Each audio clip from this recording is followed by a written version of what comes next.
Hi guys! Tonight we slip quietly into a world where soot paints the walls, where footsteps echo on creaking boards, and where you wake long before the sun touches the skyline. You breathe in the cold dampness of a tiny Victorian room and you already know you probably will not survive this in real life, not without a few miracles or some very tough lungs. So before you get comfortable, take a moment to like the video and subscribe, but only if you genuinely enjoy what I do here. And feel free to tell me your location and the time where you are right now. Now dim the lights. You blink awake inside a narrow room that barely tolerates your presence. The ceiling leans inward as if it wants a closer look at you. A thin beam of light squeezes through a cracked shutter and lands across the uneven floorboards, where scraps of yesterday's dust still gather in clumps. You shift on the straw mattress that pokes your ribs like a persistent cat. Smells of old sweat, spilled ale, and something you decide not to identify too closely. Your blanket is thin enough to moonlight as a handkerchief. Every movement releases a faint draft that whispers around your ankles. The room is rented by the night, which was a common practice in many poorer neighbourhoods of Victorian London. That is your mainstream historical fact for this section. You share this space with 2 or 3 other sleepers who curl around each other in the shadows, breathing slowly. Their snores and soft murmurs create a rhythm that almost feels like ocean waves if the ocean had a touch of mildew. You sit up carefully so you do not bump your head against the slanted wall. The room is so cramped that even your exhale feels rude. A mouse scurries across a broken tile near the chamber pot. It pauses, looks at you with mild irritation, then disappears under a board that lifts whenever the wind sighs. Some people insist Victorian slum mice behaved more like house pets, and although that is your quirky tidbit for today, it is honestly not far from feeling true as you watch the little creature vanish. You stretch your arms and the air shifts with the scent of damp fabric. The walls are streaked with old smoke fingerprints and faded patches where previous tenants tried to cover cracks with scraps of newspaper. You notice the headlines. They belong to different years, different scandals, different crimes. Nothing matches. It feels like the room absorbed a century's worth of small sorrows and is wearing them on its skin. A soft groan rises from the far corner, where an elderly man shifts under his coat, which serves as his blanket. He once told you he used to be a carpenter before the accident crushed his hand. His fingers never healed right. You have watched him stare at them sometimes as though they belong to someone else, someone wealthier, someone luckier. It is a reminder that poverty can arrive in a single unlucky moment, and then it stays like an overstaying guest. You stand up, careful not to knock over the chipped mug you used as water cup. Your soles land on the floor and immediately sense the uneven planks, some warmly worn and some indifferent and cold. Outside your door, voices drift from the hallway. A child whimpers. Someone is coughing again, that deep rattling cough that slum doctors sometimes called a church bell, because you could hear it long before the patient arrived. Historians still argue whether such symptoms were mostly caused by tuberculosis or made worse by chronic dampness, soot and malnutrition. You step to the small basin in the corner. The water inside is not exactly fresh.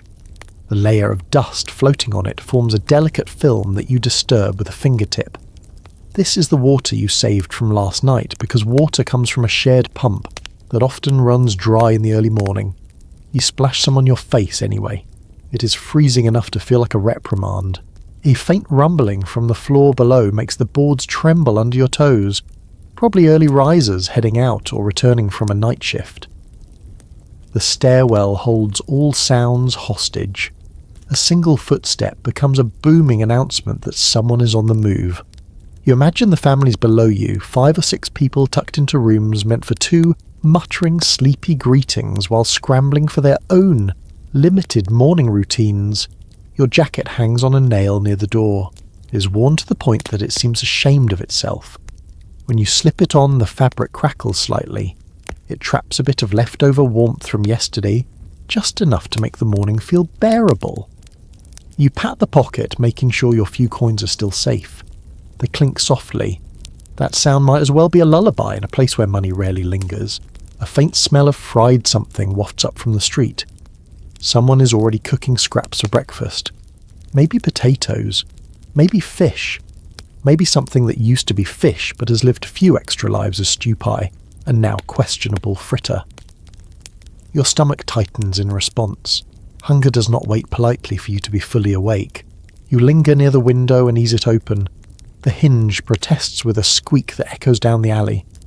Outside, the world is painted in grey morning mist. Chimneys release early plumes of smoke that drift lazily upward. The sky is the colour of cold tin. Below, a line of washing hangs between two buildings barely moving. Half the shirts are missing buttons. A few socks have surrendered entirely. Nothing here is truly whole. Your breath joins the mist. It floats out and disappears into the tangle of roofs and chimneys. You can hear the distant clatter of delivery carts heading toward the market streets. The horses snort clouds into the air. Their hooves knock rhythmically on the cobblestones. Behind you, someone shifts again in their sleep. You turn back, moving quietly so you do not wake them. The mattress creaks under your weight as you bend to lace your boots. The lace is afraid. One snaps. You tie the stub into a knot that will hold only if the universe feels generous. The small door rattles slightly with each gust of wind. You rest your hand on it and take in the room once more.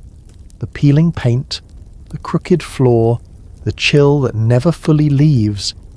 Yet there is something oddly peaceful about this moment.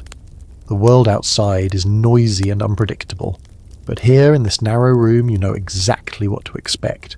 You take a deep breath, let it slow your pulse and step toward the door. Your palm presses against the cool wood. The latch clicks softly. The day waits for you somewhere in the twisting alleys beyond, and although it may not be kind, it will be yours to navigate one careful step at a time. You ease the door open and slip into the dim hallway where the air always feels a little heavier than it should. The staircase groans beneath your weight, announcing each step whether you like it or not. When you finally reach the bottom, landing, the front door stands slightly ajar, letting in a thin band of chilly morning light. You nudge it open with your shoulder and step outside where the slum greets you with its maze of cramped alleys. The moment your boots touch the cobblestones, you sense how narrow the world becomes. The alley ahead curves sharply, a stone corridor pressed between leaning buildings that appear to whisper secrets to one another. Moisture clings to every surface. The walls glisten with early mist and last night's rain. A cat darts across your path, pauses long enough to judge you, then vanishes into a gap between two warped boards. You breathe in and the scent of coal smoke mixes with the sour tang of refuse. A bakery somewhere nearby has already fired up its oven, and the faint smell of bread tries its best to elevate the morning, but it is easily outnumbered by the dampness and rot. Your path is cluttered with overturned buckets, discarded rags and puddles whose origins you decide not to question too deeply. You move carefully because the alleys twist like tangled yarn. Many visitors once claimed the poorest districts were built by accident rather than intention. That is your mainstream historical fact for this section. Urban planning barely touched these neighbourhoods, leaving residents to live in spaces that grew haphazardly with every new family that arrived. Some buildings are so close together that neighbours can shake hands through opposing windows without even stretching. As you turn a corner, someone shouts from an upper floor. A woman leans out and dumps a bucket of murky water into the street. It splashes near your boots, and you step aside just in time. She mutters a rushed apology, though you suspect she's done this every day for years and does not expect anyone to be underneath. Rumour has it that some tenants would whistle before emptying buckets to signal anyone below. Whether this habit was real or simply a courtesy invented in later stories remains your quirky tidbit. Children weave through the alley like fish in shallow water. They chase one another around crates and leap over puddles with startling skill. A few of them are barefoot, and you wonder how they tolerate the cold, sharp stones beneath their feet. One child pauses to examine you, head tilted as though trying to decide if you belong here or if you somehow got lost. But before you can offer a nod, he grins and darts away again, swallowed by the alley's next turn. A man with a cart squeezes through the narrow space behind you, grumbling as he pushes the wooden wheels over uneven ground. The cart wobbles dangerously close to a stack of crates, and he curses under his breath when one nearly topples. You step aside to let him pass. His shoulders hunch forward, his coat patched in so many places it looks like a quilt. Work today is going to be long for him, you can tell from his weary expression. Somewhere above a window slams shut. Another opens with a squeak. Voices float down from every angle. People call to each other about chores, errands and complaints. Life is packed so tightly here that privacy becomes a luxury you rarely encounter. Even now you can hear a conversation happening inside a room behind a cracked shutter. A couple is arguing about money. The sound rises and falls like a tide. You look away, but the words stick to you anyway. As you walk deeper into the alley system, the path narrows again. Two buildings lean together so closely that their roof edges nearly touch. Some scholars still debate whether these upper levels naturally sagged over time or were deliberately built to expand living space outward when families grew. Either way, you walk through what feels like a stone and timber canyon where the sky becomes a thin strip of light far above you. You pass a doorway where an old man sits on a stool. His face is a map of creases, each one marking a different hardship or season. He tips his hat in your direction. You return the gesture, and he smiles faintly, the kind of smile that holds a whole lifetime of stories but only shares a fraction of one. He is sharpening a small blade on a whetstone, scraping it back and forth with slow, practiced strokes. You suspect he repairs tools for a living or maybe shapes metal scraps into something useful. Up close, you notice a tiny emblem burned into his stool, a carved pigeon. It probably means nothing, but it lingers in your mind. Ahead of you, the alley widens enough for a ray of sunlight to reach the cobbles. It glints off a broken bottle half embedded in the dirt. You skirt around it, listening to the soft hum of voices merging from every direction. People move with purpose through these narrow passages. They know every shortcut, every hazard, every place where the ground dips just enough to collect rainwater. They walk with heads slightly bowed, adapting themselves to the tightness of the environment. A group of women stands outside a cramped doorway talking in low voices. Two hold laundry baskets, the linens hanging heavy with moisture. Another woman cradles a baby whose cheeks are flushed from the cold. She hums something gentle, maybe a lullaby, maybe something else entirely. When her eyes meet yours, she gives you a polite nod before returning to her conversation. Her voice blends with the others into a comforting murmur. A sudden noise snaps your attention to the side. A cluster of boys huddle around a crate, watching something intently. You lean slightly to see. They have discovered a beetle the size of a coin and are cheering it on as it tries to climb a small rock. One boy insists beetles bring luck if you see them before noon. Historians still debate whether such superstitions reflected genuine belief or served merely as imaginative escapes during harsh days. You move on. The deeper you go, the more the alley feels like a living organism with its own breath, its own heartbeat. The walls seem to pulse with footsteps and whispered conversations. The ground carries the vibrations of carts and hurried strides. Even the air itself seems to inhale and exhale with the movement of people. A gentle drizzle begins to fall, adding a soft percussion to your journey. It taps against window ledges, trickles down brick faces, and wraps the alley in a glistening sheen. You lift your collar against the chill and continue forward, letting the narrow corridors guide you toward whatever the morning has planned. You follow the winding path of the alley until the stones begin to slope slightly downward. The air thickens with moisture, and something you recognize instantly as the early morning hunt for water. You tug your jacket tighter and move toward the communal pump that the neighborhood relies on. It stands crookedly in a small open yard surrounded by leaning walls, and even from a distance you can already hear the creak of the handle and the low chatter of people waiting their turn. The pump is painted a tired shade of green, though most of the paint has peeled away, leaving a mottled surface patched with rust. A shallow trough at its base is filled with stale water and the occasional floating leaf. You reach the yard and step into the loose semicircle of neighbours gathering there, some carrying pails, others holding dented tin mugs or chipped pottery jugs. Everyone keeps their place, though the line is more of an unspoken agreement than an organised queue. A woman in front of you pulls the pump handle with steady determination. A thin stream of murky water sputters out weak, at first, then slightly stronger. She fills her bucket, partially frowns at the colour, then shrugs as if to say, "This is what today offers. That is your mainstream historical fact." Clean water was notoriously scarce in many Victorian slums, and residents often shared a single pump that did not always provide water fit for drinking. Contamination was common. Complaints were common too. Solutions, however, were not. A man behind you clears his throat and adjusts his cap.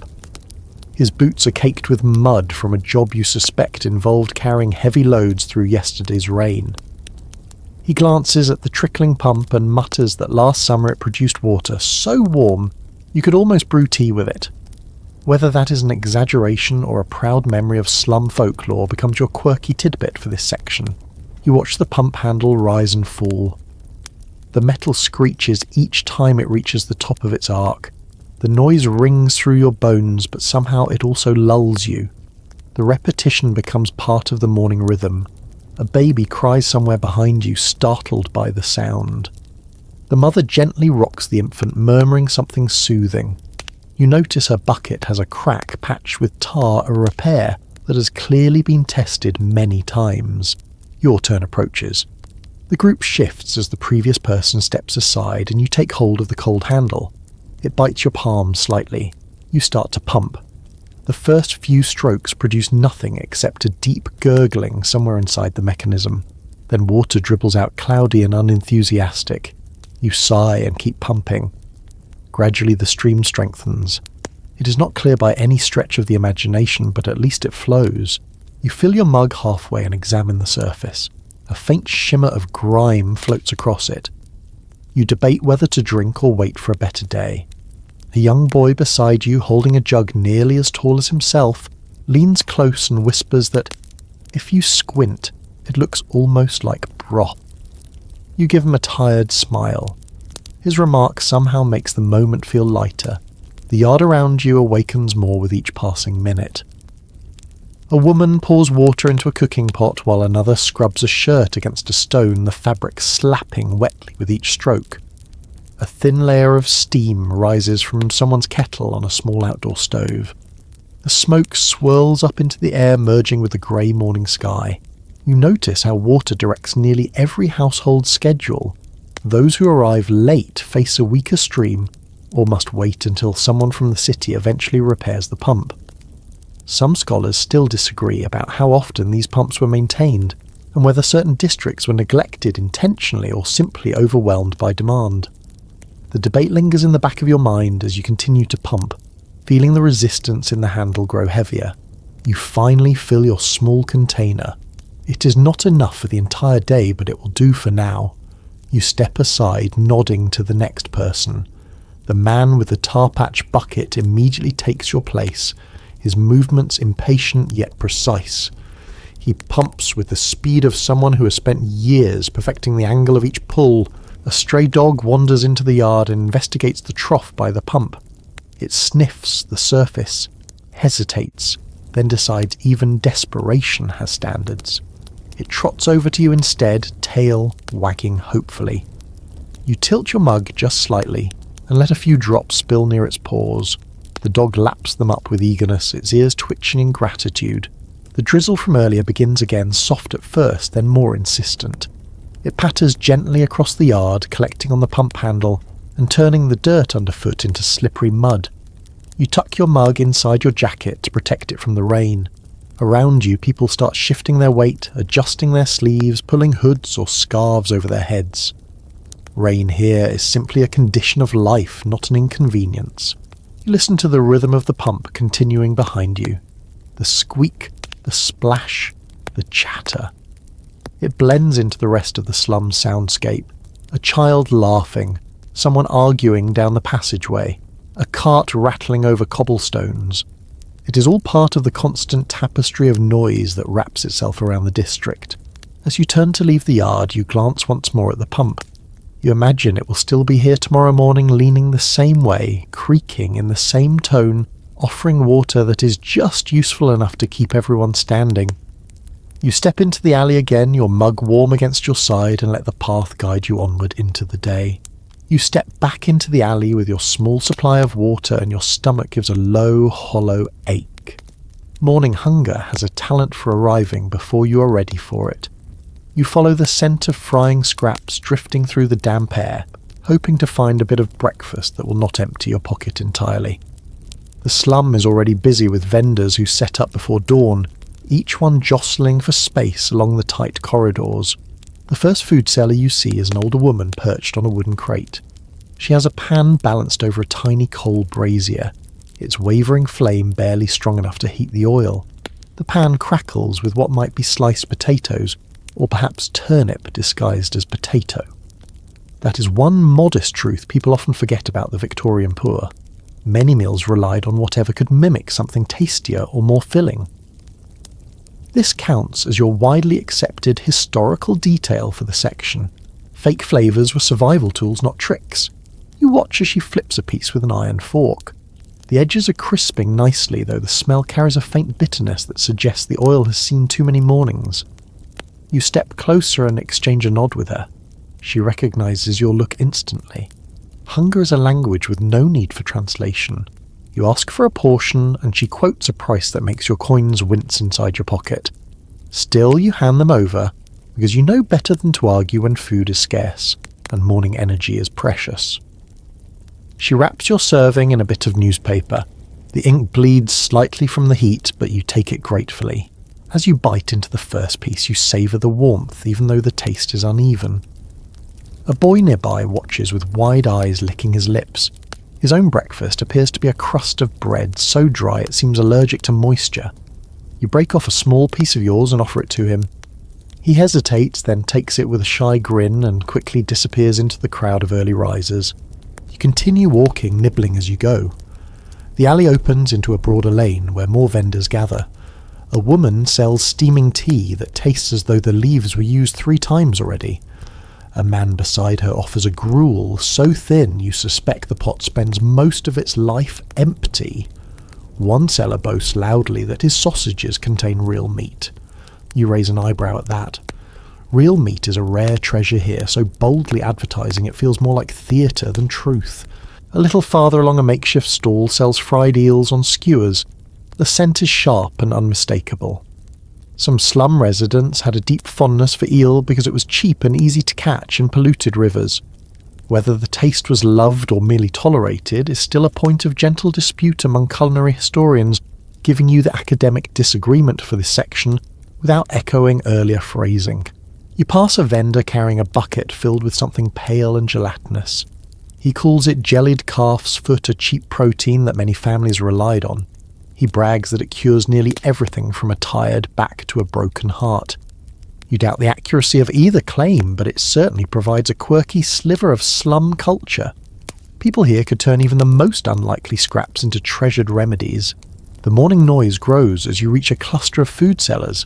Pots bang. Steam whistles through bent lids.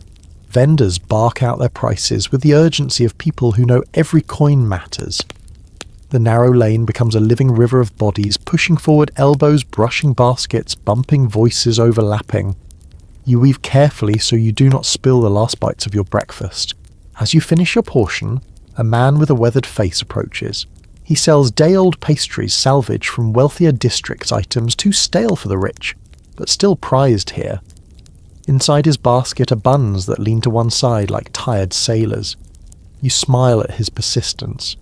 He tells you that one of his buns once contained an actual raisin that had not been chewed by mice first. You're not sure if he's joking. You wander toward a quieter section of the lane, licking grease from your fingertips. Ahead you see a group of women preparing food not to sell but to carry into their homes. One washes wilted greens in a bucket. Another trims mould off a loaf as neatly as a tailor cutting cloth. A third kneads dough with a determination that suggests she's not simply making bread, but wrestling the day into submission.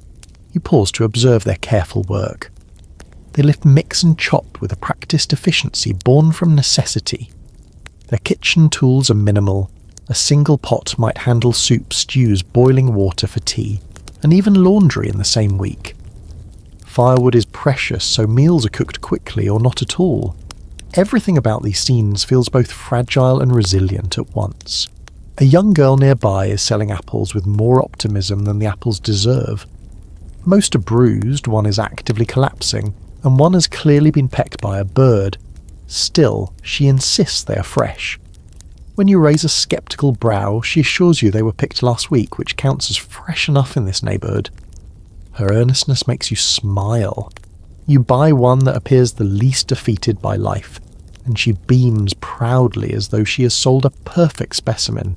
Nearby, a baker's apprentice runs down the lane carrying a tray of steaming rolls meant for a tavern. The aroma floods the air with a buttery warmth that instantly lifts everyone's spirits. The apprentice shouts for people to move aside his feet, slapping the stones as he tries to keep the rolls from falling. A dog chases after him, barking excitedly, hoping for a dropped treat.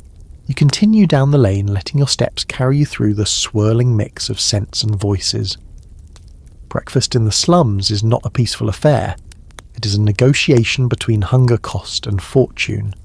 Some days you are lucky, and the food tastes better than it looks. Other days you settle for anything warm enough to trick your stomach into contentment. Today falls somewhere in the middle. You wipe your hands on your coat and let out a slow breath. The warmth of the food lingers just long enough for your body to register it. Then the chill returns, nibbling at your fingertips again. But at least you feel steadier now, ready to face the next part of the morning. You turn your head to the street ahead, where the crowds thin and the path gradually leads toward the working districts. Breakfast may be behind you, but the day is only beginning, and the slums always have another story waiting just around the bend. You leave the breakfast lane behind and step toward the broader road that leads people toward their day's labour. The sky is still a pale, undecided grey, and the dampness in the air clings to your coat as if trying to keep you home. You adjust your collar, inhale slowly, and start walking toward the places where work might be found if luck decides to show up today. The road gradually widens enough for 2 carts to pass, though. The drivers never seem convinced of that. Horses snort, metal rims scrape against the stones, and the whole street feels like a restless creature waking up. People with lunch tins tucked under their arms hurry along with the same mixture of determination and dread that accompanies uncertain employment. You join the flow, letting the crowd pull you forward. You pass a cluster of men gathered near a brick wall, each one leaning on a cane or stooping slightly as though last night's fatigue is still gripping their shoulders. They are waiting for a foreman to arrive and choose a handful of workers for the day. This type of pickup labour was extremely common in the Victorian period, a fact most social historians consider well documented. It makes the scene painfully predictable. Each man hopes for his name to be called, yet most will return home without a single coin. A tall man with a moustache the size of a broom glances at you and taps the wall with his boot. He claims the foreman likes to arrive late just to watch everyone squirm. You cannot tell if this is true or simply a piece of local law people cling to in order to make sense of unfairness. Either way, it adds a flicker of humour to an otherwise grim weight, offering you your odd fragment of cultural colour for this section. You continue walking, hoping for better prospects elsewhere. A young woman hurries past carrying a bundle of fabric headed toward a workshop, where she probably stitches hems until her fingers go numb. Another person hobbles along with a tool bag slung over one shoulder, squinting at the sky, as if trying to guess whether rain will ruin their day or not. The variety of jobs here is wide, but the security of them is thin. Every step forward feels like a gamble. As you round a corner, you catch sight of the distant chimneys belonging to the factories. Their smoke curls upward in steady streams that mimic a slow dragging breath. For a moment you watch the plumes drift, thinking about how these factories power a city that rarely wonders about the hands that feed them. Some modern scholars cannot quite agree whether the surge in factory jobs truly improved survival for the slum poor, or simply changed the shape of hardship. You do not need their debate to understand how complicated the truth feels. All you need is a glance at the people trudging ahead of you with weary eyes. You pass a ragged poster peeling off a wall. It advertises openings at a nearby dockyard, though the date looks faded, and you suspect the positions filled long ago. Still, its presence draws hopeful looks from people walking by. You can almost hear their internal questions. Should they check anyway? Should they spend the fare to get there? Should they risk missing another chance somewhere else? Work is a constant puzzle here, and the pieces rarely fit together neatly. A man standing at the corner calls out that he knows of odd jobs available if you can pay him for the information. You shake your head. Anyone charging for leads in a neighbourhood this poor is unlikely to offer anything genuine. He shrugs and turns to entice the next passerby with the same pitch. Closer to the factories, the crowd thickens. You hear the clank of metal gates opening and the first wave of workers rushing into long brick buildings with tall windows. Some hurry to avoid fines for tardiness. Others walk slowly, conserving energy for the grueling hours that await them. A pair of friends whisper to each other, exchanging predictions about how many accidents will happen today. Their casual tone surprises you until you remember how common injuries are in these places. A horse-drawn wagon rumbles by carrying sacks of coal. Dust shakes free with every bump sprinkling the road like black snow. You cough and pull your sleeve over your mouth. The dust settles on your coat, on the hair of the woman beside you, even on the food stall farther up the road. Nobody bothers brushing it away. Coal dust is so common here that people treat it like another layer of weather. You slow your pace near a cluster of brick buildings where mill workers often gather. A boy standing there no more than 12 carries a metal lunch tin almost as big as his head. He tells you proudly that he works better than grown men because he is small enough to crawl under machines when something jams. The pride worries you more than the job does. You nod anyway because children in the slums grow up inside realities that do not wait for permission. You continue moving with the crowd, knowing that work today might come from anywhere. Maybe a factory gate will open suddenly. Maybe a dock supervisor will call for extra hands. Maybe a carpenter will need someone to hold tools. You keep your eyes open for every possibility, scanning the street, as though opportunity itself could appear disguised as a passing stranger. Ahead, a tall brick warehouse has men gathering around the front entrance. The door is still closed, but a posted sign reads that additional workers may be needed for unloading shipments. You join the loosely formed line. People stand quietly, shifting their weight from one foot to the other. A few talk about last week's job that ended abruptly when the supervisor vanished without paying. Stories like that circulate often enough to become warnings whispered from one slum to another. As you wait, you listen to the murmur around you. One man describes his previous job repairing carriages until a horse spooked and knocked him into a wall. Another tells a strange story about someone in the neighbourhood who insists he can predict which factories will hire based on the smell of their smoke. You cannot decide whether he's joking, but his remark earns a few tired laughs, lifting the morning mood even briefly. A creak from inside the warehouse makes everyone stiffen. Then a latch turns, the door swings open. A bearded foreman steps out, eyes scanning the line with a practiced look that measures bodies like tools. He shouts that they only need 6 workers. You feel the tension coil around the group as people straighten up, trying to look stronger or faster or more capable than they feel. He starts pointing. 1, then 2, then 3. Your heartbeat quickens. 4, then 5. 1 space left. The foreman hesitates, then picks a man standing 2 places ahead of you. Relief mixes with disappointment in your chest. The chosen workers hurry inside while the rest of the crowd deflates quietly. You step back from the line, brushing coal dust from your sleeve. The day moves on, indifferent to who found work and who did not. You decide not to stop. One missed chance does not end a day. You set your shoulders, inhale the smoky morning air, and continue down the road, hoping the next turn might lead to something that keeps hunger at bay for one more night. You follow the stream of bodies drifting toward the workshop quarter, drawn by the steady chorus of clattering tools and muffled voices that spill onto the street. The air changes as you approach. It grows warmer, heavier, and tinged with the metallic scent of heated iron. You wipe your forehead even before stepping inside because you know what awaits beyond the warped doorway of the nearest building. You push the door open and enter a workshop that feels far too small for the number of people crammed into it. Heat rolls toward you in a thick wave. Each breath tastes of dust and sweat. Workers hunch over benches, stools, crates, anything that can serve as a surface, all positioned in dizzying rows. The room flickers with lantern light and faint daylight leaking through windows clouded by grime. The first sound you notice is the constant clink of tiny hammers against metal. It rings like 100 impatient bells, each one fighting for attention. This type of crowded, sweltering workspace was common in many industrial trades of the Victorian era, a reality well documented in both government reports and the workers' own accounts. That is your anchored historical point for this section. You feel it in your bones the moment you step inside. A man with a soot-darkened face nods to you, wiping his brow with an oil-stained rag. He gestures to an empty spot at a long bench, though calling it empty is generous. It is a narrow sliver of wood squeezed between two workers who barely have room to lift their arms. You slide in carefully, trying not to disturb their rhythm. One is shaping wire into small hooks.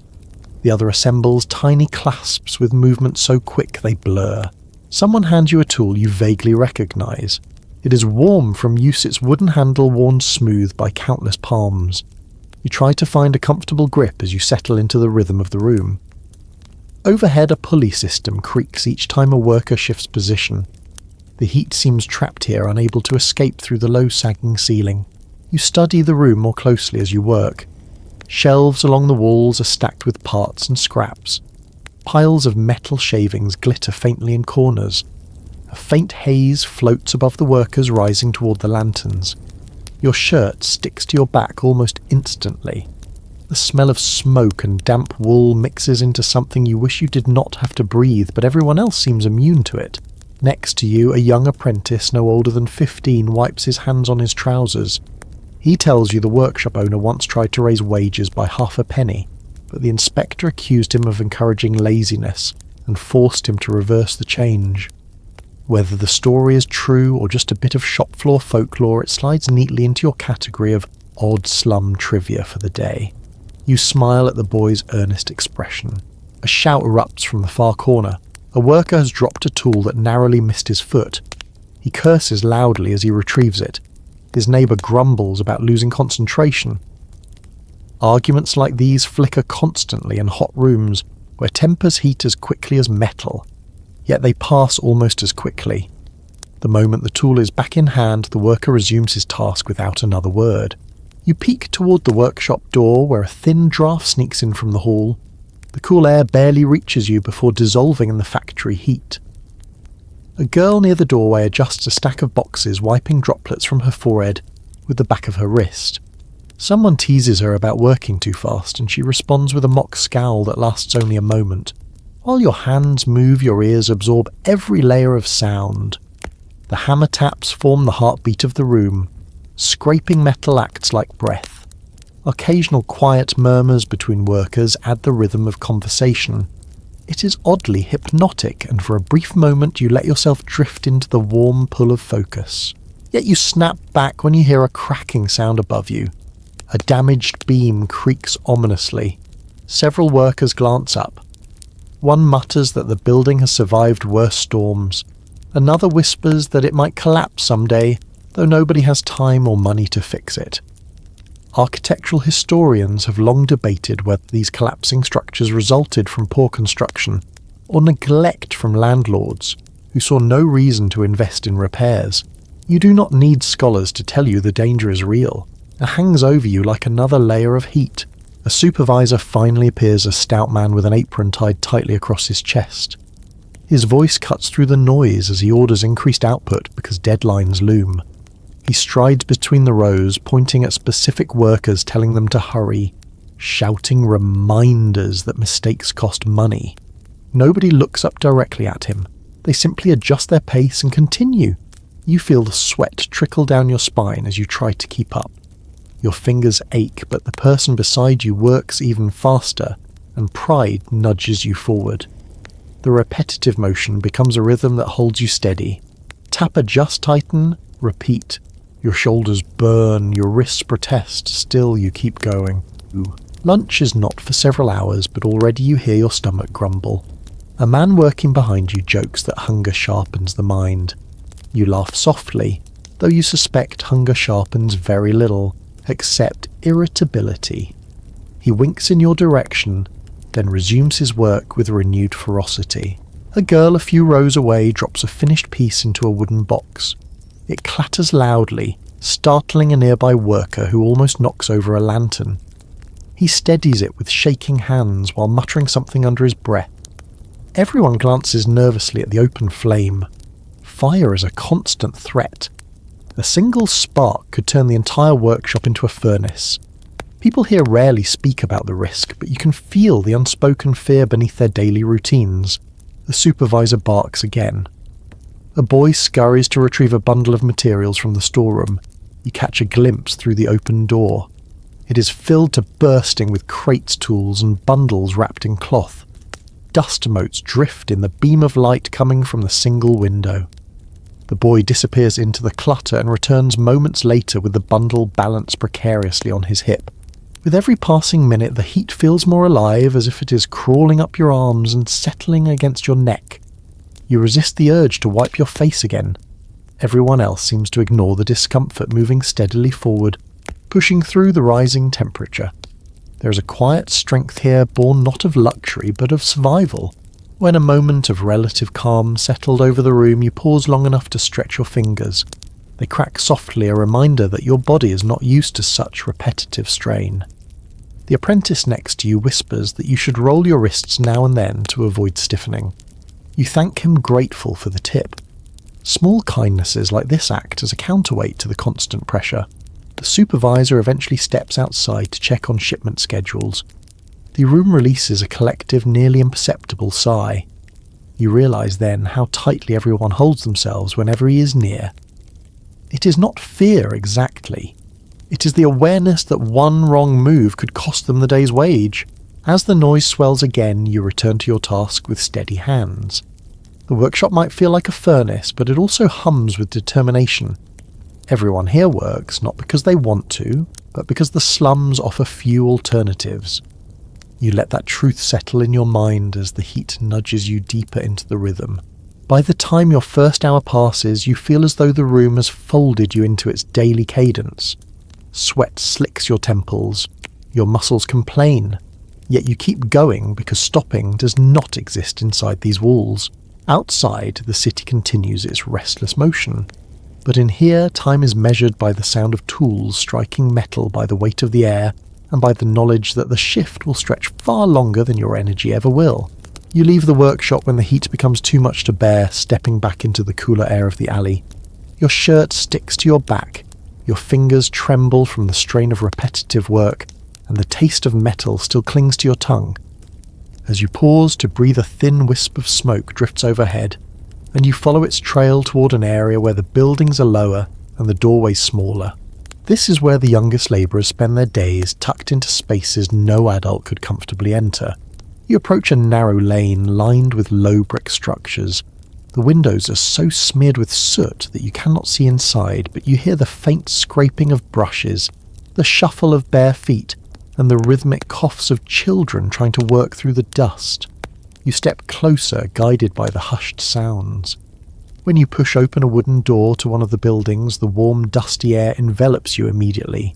Inside, the light is faint and amber-coloured, filtered through grime that has not been wiped away in years. Children hunch over piles of cloth paper and debris. Some sort scrap metal. Others twist wires or sweep chimneys tools to prepare for the next climb.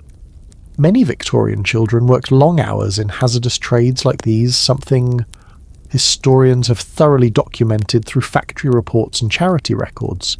That serves as your grounded historical reference for this section, and you feel the truth of it settle uncomfortably in your chest. A little girl sitting near the wall looks up at you with wide dark eyes. She cannot be more than 6 or 7. Her hands move quickly, sorting tiny items into piles. Her fingers are blackened at the tips, and she has a smudge of soot across her cheek like a shadow she cannot escape. When she blinks, dust falls from her lashes. She offers you a small smile anyway, a gesture that feels far too gentle for a room this harsh. A boy nearby climbs into a narrow wooden frame, using it to practice navigating tight spaces. He moves with startling ease, tucking his arms in, and wriggling like a cat slipping through a fence. One of the older children tells you proudly that the boy is training to be a chimney sweep's assistant because he is small enough to fit through flues others cannot. He adds that some sweeps used to rub themselves with pitch or grease to help them slide better. Whether anyone truly believed that helped, or whether it was simply a desperate myth passed among the children, no one can say for sure. It becomes your strange little curiosity for this part of the story. The room vibrates slightly when someone upstairs drags a heavy bucket across the floorboards. Dust showers down like grey snow. Some of the children cover their hair, others ignore it and keep working. You find yourself instinctively brushing your coat, even though the effort makes little difference. Everything here seems coated in a thin layer of past labour. You step farther inside, trying not to disturb the buckets, boxes and heaps of material scattered everywhere. One corner of the room holds chimney brushes of various sizes. Their bristles look soft at a distance, but reveal harsh metal threads up close. Several children shake them out, releasing soot clouds that drift lazily before settling again. You cough lightly into your sleeve. Voices murmur around you. A pair of older girls sit shoulder to shoulder at a workbench sewing scraps into rough cloth bags. One of them explains that the room is warmer today than usual. She says cold mornings make their fingers freeze, which slows everything down. The other girl hums a soft tune, perhaps something she heard from her mother, or maybe from a street singer. The melody is soft, haunting, and oddly comforting. A sudden squeal distracts you. A boy leaps back from a crate as a rat darts out from beneath a pile of cloth. Rats in the slums are not shy creatures. They roam freely as if paying rent. The children chase it away with sticks, laughing as though it were part of their routine. One child claims the rat is a good luck charm because it only appears on days when the foreman is in a good mood. You cannot tell if he is joking or if this genuinely feels like reliable weather prediction of workplace cruelty. You crouch beside a girl who's picking broken glass from discarded bottles. Her hands move quickly, but you see tiny cuts forming along her fingers. She says it barely hurts anymore. The idea chills you more than the damp air creeping through the doorway behind you. She pauses to blow dust from her palm, sending a shimmering cloud upward. The manager appears, suddenly stepping in through a side door. He's wiping his hands with a rag and squints at the children like a shepherd checking on his flock. He instructs one pair to speed up and praises another for their precision. You watch his movements closely. His tone is not unkind, but it is detached. He sees efficiency before he sees childhood. Around you, the children resume their tasks with practiced calm. Some chew on dry bread to keep hunger from distracting them. Others shift positions to relieve stiff backs. You sense the camaraderie that forms in places like this. They share scraps of stories, jokes, and whispered hopes. A few dream of jobs that involve fresh air. One boy declares with complete confidence that he will someday own a horse. The fact that he says it with such certainty sends a small warmth through your chest. As you observe, you notice something else. The walls hold tiny handprints made of soot. They climb upward in uneven trails, evidence of small hands using the walls for balance as they move about.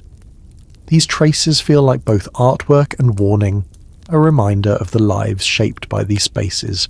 A faint shiver runs through the building as a cart passes outside. A rush of cold morning air creeps through the cracks in the door. The children all pause at the same moment, savouring the chill like a gift. Then they return to their tasks, one breath at a time. You overhear two adults discussing a recent tragedy involving a sweep who became stuck in a narrow flue. They speak in hushed tones, glancing at the younger children to make sure they do not hear too much. What actually caused accidents like that remains uncertain even today. Some researchers think it was inexperience. Others blame faulty chimneys or negligent masters. There is no single conclusion. Here inside this cramped room, the uncertainty feels heavy. You step back toward the doorway, your eyes adjusting to the dim light. Before you leave, the little girl who smiled earlier gives a tiny wave. You return it, trying not to let your face reveal the knot forming in your chest. Childhood here moves at a speed that feels wildly unfair. You feel that truth as you step outside and let the cooler air surround you again. A thin plume of soot escapes from the chimney above the workshop. It blends into the morning sky with a slow, spiralling motion. You watch until the soot disappears, then turn away, as the sound of children's coughing lingers in your mind longer than the drifting smoke. You follow the alley back toward the main street, and as you walk, the rhythm of the slums changes. The clang of metal and the sharp coughs of child labour fade behind you, replaced by softer, steadier sounds. You hear buckets sliding across floors, babies fussing kettles, rattling on thin iron stoves. This part of the neighbourhood belongs mostly to women, the quiet backbone of the daily grind weaving survival out of scraps, chores, and impossible expectations. You move toward a row of narrow dwellings where laundry lines crisscross overhead like sagging banners.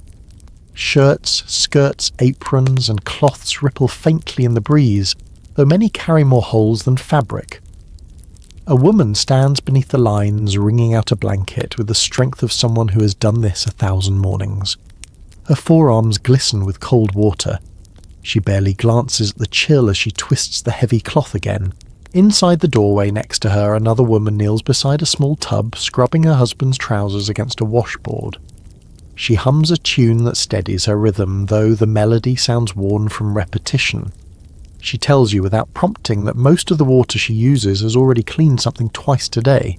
In Victorian slums, water for laundry was often reused multiple times out of necessity, a widely recognised reality that appears again and again in the accounts of social reformers. That sets your base historical detail for this section. You step inside the dim room where she works. The damp warmth feels almost comforting compared to the cold outside. The floorboards creak beneath your feet, and the small fireplace spits weak sparks. Her daughter sits nearby, patching fabric with small, careful stitches. She bites the thread after each knot and pulls it tight with a stern little frown, as though she is stitching her way toward a better future. The room smells of soap mildew and simmering broth. A cradle in the corner rocks gently as a baby fusses. The mother shifts her weight, pushing the cradle with her foot while scrubbing. You notice the remarkable coordination the way she balances 3 tasks at once without losing pace.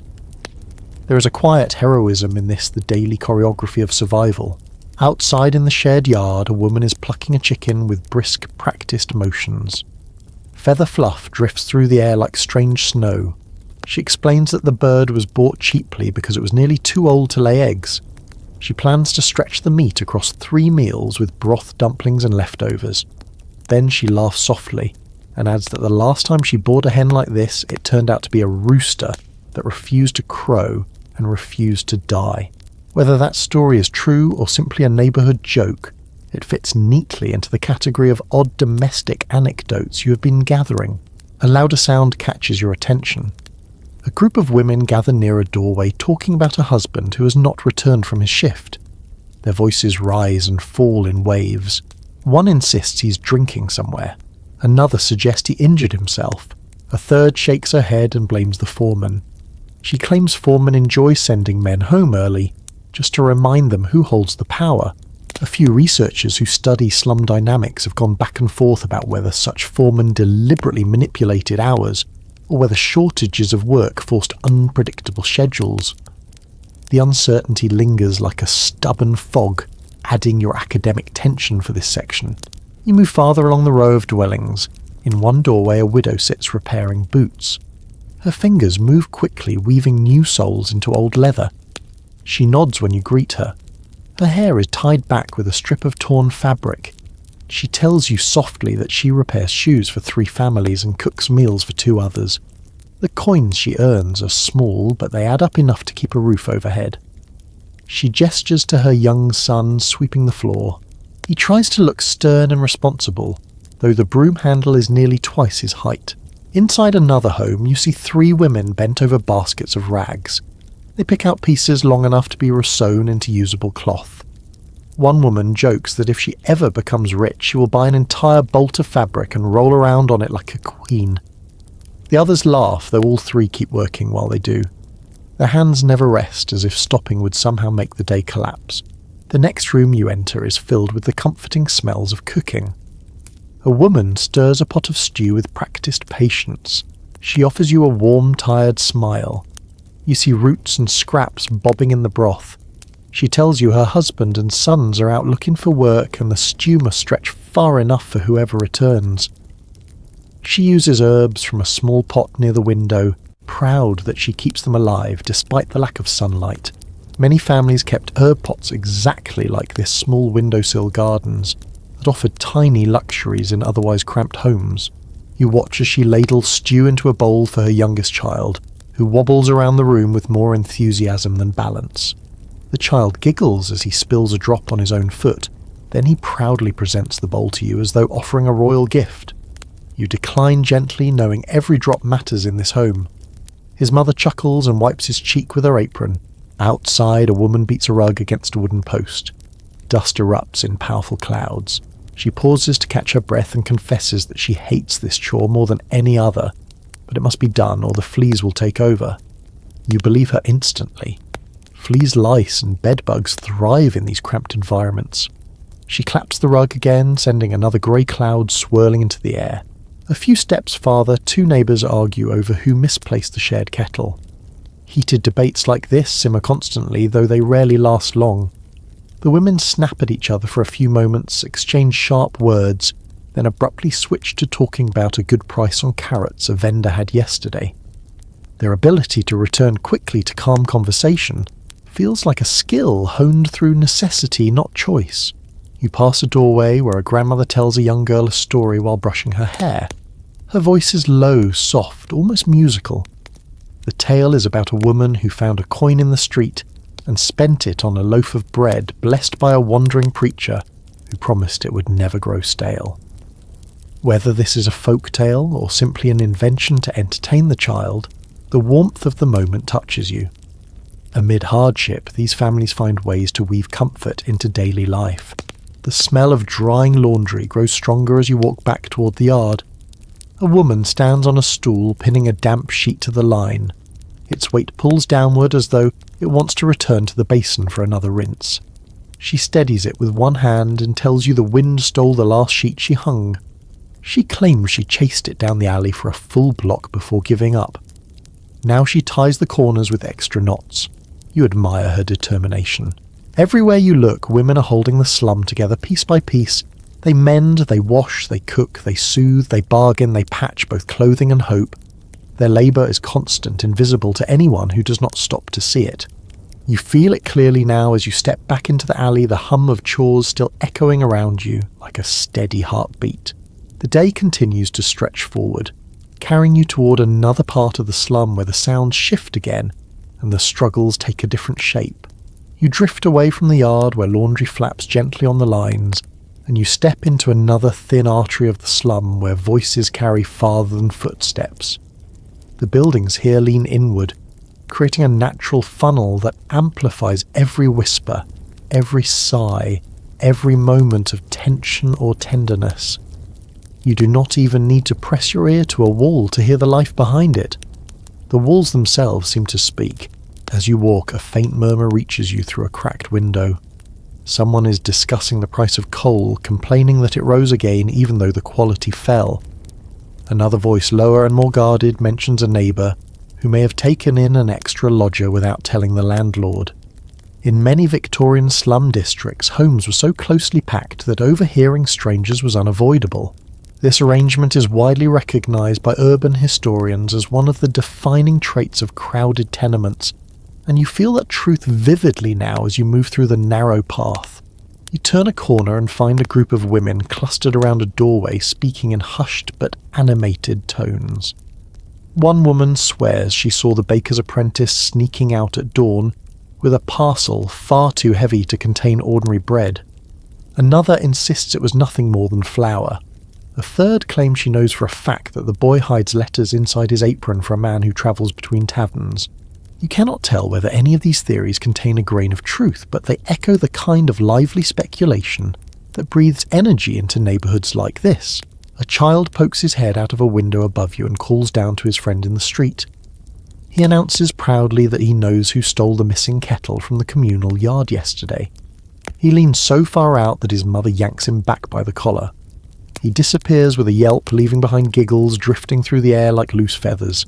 Children, it seems, are conduits of information, as much as messengers of trouble. Carrying on, you notice how each doorway has its own little world attached to it. The woman mending shawls knows the arguments of everyone on her floor. The old man smoking by the stairwell can tell you which couple quarrels every Wednesday. and which tenant pays rent late every month. He taps his pipe against the railing and offers you a grin, as if to say that knowledge is a form of currency here. And in truth it is. You pass by a pair of young men leaning against a wall, trying to look casual while clearly watching someone's window. One of them mutters that the woman living upstairs received a parcel yesterday marked with a fancy seal. His friend speculates wildly about its contents. A letter from a lost relative, an invitation to a new job, a bribe, a secret lover's note. Their guesses grow more dramatic with each breath. What really arrived in that parcel will probably never be known, giving you your odd little curiosity for this part of the story. Near the next corner, a short row of dwellings sits so close together that their roofs nearly touch. Voices drift between the open windows like migrating birds. You hear laughter, coughing spoons, clinking a lullaby sung just out of tune, and the rhythmic sweeping of someone brushing their steps with worn bristles. The mingled sounds feel intimate, like eavesdropping on 100 tiny stories without meaning to. You pause when you hear two neighbours disputing something through a shared partition. The argument is over the noise from a broken chair that someone dragged across the floor late last night. One neighbour insists it happened at exactly midnight. The other says it was nearer to 2 in the morning.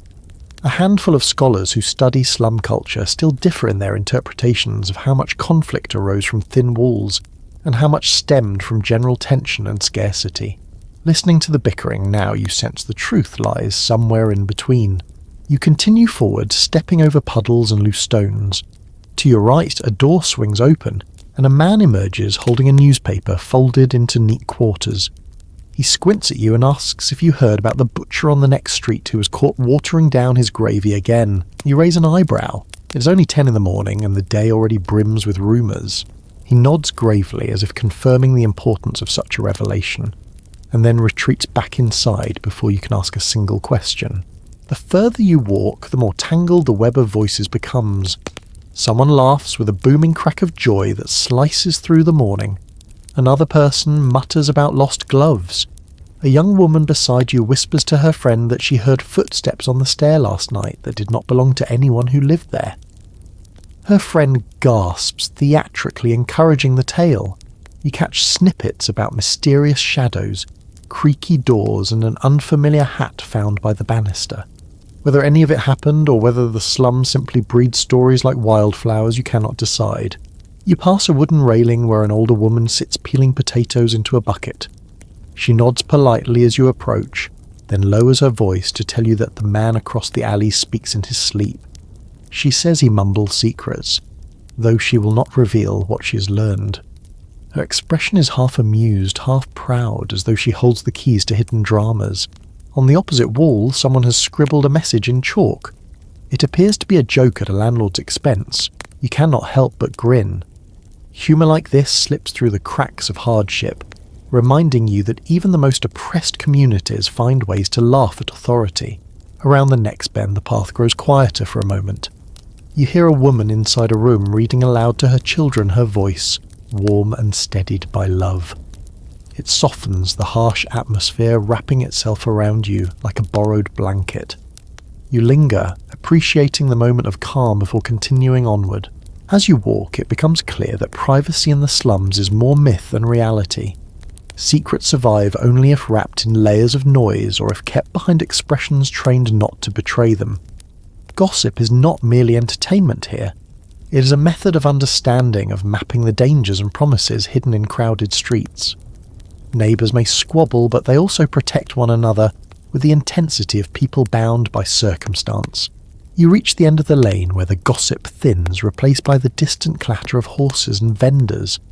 Before you step out, you glance back, noticing how many windows remain cracked open, how many conversations flow freely, how many tiny dramas weave together.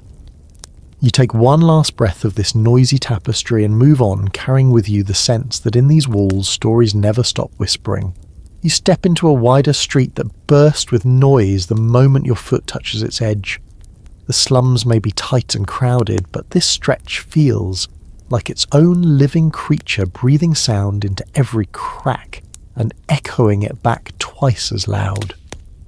You blink against the sudden brightness as the clouds shift, letting thin sunlight spill between chimney stacks. The first sound to reach you is the rhythmic clop of horse hooves. They strike the cobblestones with an uneven beat as though the animals themselves are tired of carrying the weight of the city. A cab trundles past its driver, shouting for room, even though there is no room to give. The wheels spray thin droplets from last night's rain. You step aside to avoid being splashed, though your boots still catch a cold fleck or two. Further ahead you hear vendors calling out their goods. A fishmonger shouts prices loud enough to rattle window panes. The man beside him advertises cured herring so enthusiastically that you suspect he might sell you the idea of fish rather than the fish itself. Street cries like these were known to be one of the most distinctive features of London's poorer districts, described often in old diaries and reports. You feel that reality settle into place as the vendors compete for your attention with voices sharpened by years of practice. Closer to you, a knife grinder turns the wheel on his portable stand. Sparks spit outward in tiny bursts as he sharpens a blade. He sings under his breath some half-remembered tune while customers wait patiently. The grinding wheel hums like a restless insect. You feel the vibration through the soles of your feet each time he presses metal to stone. Behind you, a woman haggles loudly with a coal seller. She insists his measure is smaller than yesterday. He argues the bucket has not changed. The exchange grows spirited. A few onlookers weigh in, offering opinions neither party asked for. Whether such quarrels reflected genuine disputes or simply the day's entertainment remains uncertain among those who have studied slum culture. Listening now, you suspect both explanations hold some truth. A group of children run past you, weaving between adults with the precision of street-trained acrobats. One carries a hoop, rolling it along with a stick, the clatter of metal against wood ringing sharply each time it wobbles. Another blows on a reed whistle, producing a sound so piercing you feel it in your teeth. He grins proudly at your reaction and darts away. Nearby, a man balances a tray strapped to his chest, selling sugared nuts that glisten under the morning light. As he walks, the nuts rattle inside the metal tin like tiny pebbles in a drum. He claims they give strength to anyone who eats them. He even tells you that once a street performer ate 3 handfuls and lifted a cart with his bare hands. You doubt the story, but the confidence in his voice makes it oddly delightful. You sidestep a puddle just as a woman empties wash water from her upper window. The splash hits the stones and runs toward a drain already clogged with debris. A dog trots by, not bothering to avoid the water, and shakes itself violently as soon as it reaches dry ground. Droplets spray in all directions. The dog looks immensely satisfied, even as a man curses at it for wetting his trousers. Farther along the street you hear the steady beat of a drum. A street performer sits on an overturned crate, tapping a rhythm that pulls a small crowd toward him. His hat sits in front of him with only 2 coins inside. He plays anyway, eyes closed, his head bobbing gently. The deep thump of the drum reverberates through your ribs, a grounding sound amid the frantic noise around you. Ahead you notice a group of boys gathering around a lamppost. One of them beats on the metal with a stick, producing a loud hollow ring. His friends try to mimic the sound on nearby gates and fences, creating an accidental orchestra of clanging music. A passerby laughs and calls it the best performance of the day. The boys bow dramatically before running off again. You pass a row of market stalls, each producing its own distinct flavour of sound. A cloth seller snaps his fabric sharply to show their weave. The crisp flaps echo down the lane. A vegetable vendor rustles through piles of wilted greens, tossing them with quick flicks of his wrist. A man selling second-hand boots thumps each pair against his knee to prove their sturdiness, even though the mismatched soles betray the truth. Someone behind you whistles a tune so shrill that birds erupt from a nearby roof. Their wings beat the air in a sudden swooping flurry. Feathers drift down like lazy snowflakes.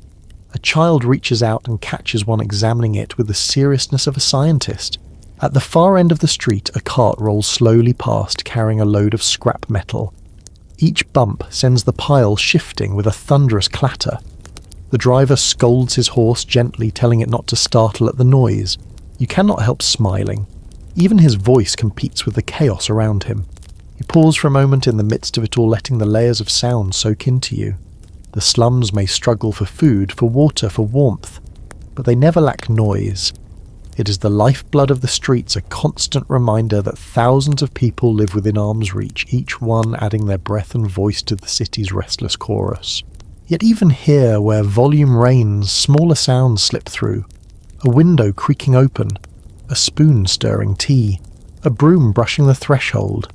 You catch these delicate notes between louder bursts, their subtlety almost soothing.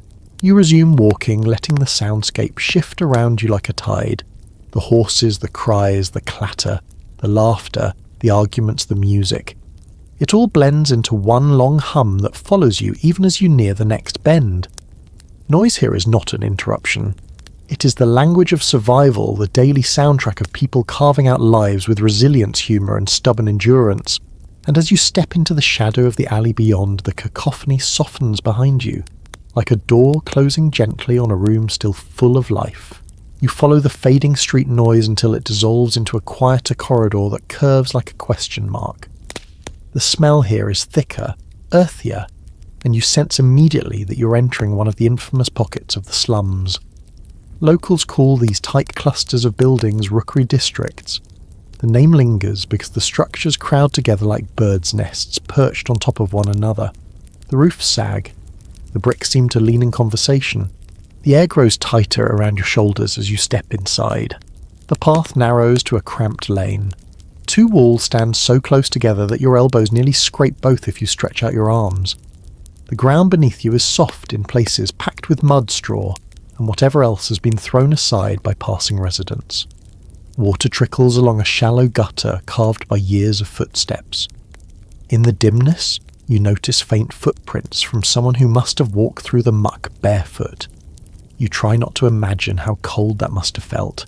A group of people slip past you in a hurry. Their movements are swift and silent, as though they know every uneven plank, every hollow step, every shadow well enough to navigate without raising a sound. You catch a glimpse of a woman's face just as she passes you. She nods politely, then vanishes around the bend as if swallowed by the alley itself. Tenements like these were widely recognised in contemporary reports for containing some of the most congested living spaces in Victorian cities.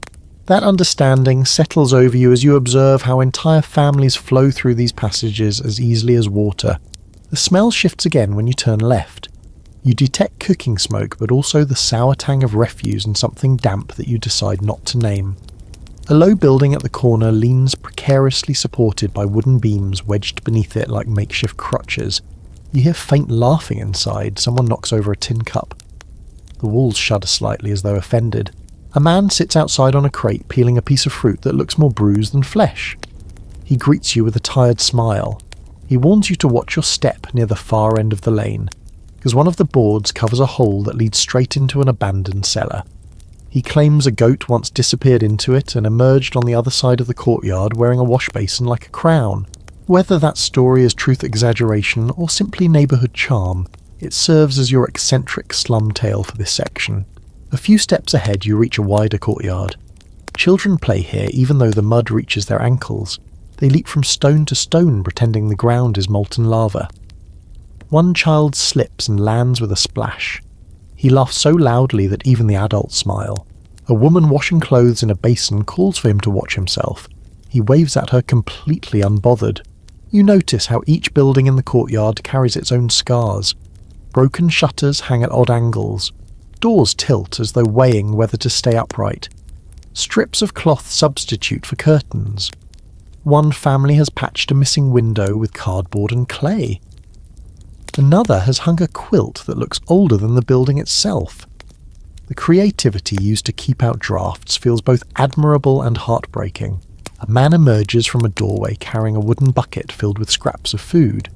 He sets it beside a group of crows that gather eagerly. He tells you he saves leftovers for them, because they keep the rats in check. You watch the birds peck at the contents, their wings fluttering with a certain rude confidence. The man shrugs at your expression. He swears the crows understand gratitude better than some tenants. You cannot tell if he's joking, but the birds certainly seem proud enough to believe him.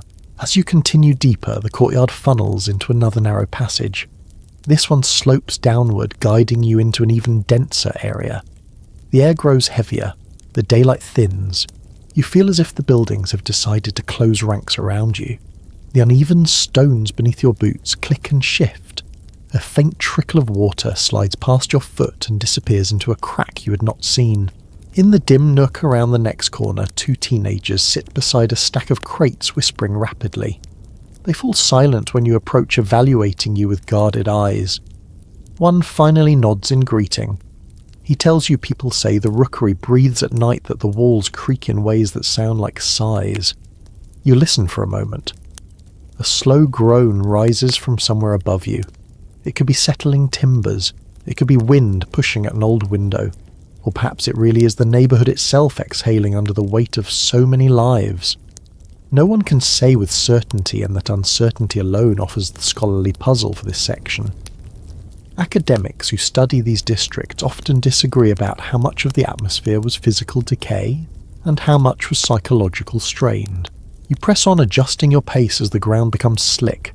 Lantern light flickers ahead. Someone has hung it from a nail hammered into a leaning post. The light casts long shadows across the walls, turning every crack and nail head into something more dramatic than it deserves to be. The flicker dances over a puddle that reflects the lantern flame like a trembling coin. Around the next bend you find a small gathering of neighbours outside a cramped doorway. They sit on overturned buckets, talking quietly. One woman mends a shawl while the man beside her repairs a broken handle. Their calm amid the crowded chaos strikes you. They pause their work long enough to greet you before easing back into conversation. Their voices blend into the hum of the alley. Nearby, a young boy crouches beside a mound of discarded wood. He arranges the pieces into a shape that vaguely resembles a house. When you compliment his handiwork, he tells you he is building a mansion. His grin widens as he points out the imaginary windows, balconies and gardens. His enthusiasm rises above the gloom of the rookery like a small flame in a dark room. His sister joins him, adding sticks to the roof. The two laugh as they work together, creating a dream home in the middle of a place where roofs threaten to fall. You continue through the alley, noting how every sound reverberates. A baby crying inside one room becomes a soft wail drifting through the walls. A kettle knocking against a hearthstone creates a rhythm that follows you. Even the scrape of your own boots feels louder than usual. Ahead, a wooden staircase climbs toward upper rooms. It creaks with each passing person. You watch a woman ascend carefully, balancing a basin on her hip. With each step, the staircase shivers, but it holds. She reaches the landing and vanishes behind a faded curtain. The curtain sways for a moment, then settles again. You notice a doorway on your right where a man sits cleaning a pair of cracked spectacles. He squints up at you and explains that he fixes broken items for neighbours in exchange for meals. The spectacles tremble slightly in his fingers. He tells you one lens is older than he is. You believe him. The lens looks like it has seen entire generations grow up and move away. As you move toward the edge of the rookery, the space widens once more. A patch of open sky appears between the rooftops. You feel the air lighten. A faint breeze stirs your hair. The rookery behind you murmurs with layered sounds, a mixture of life, hardship, humour, and stubbornness. You stand for a moment, absorbing its pulse.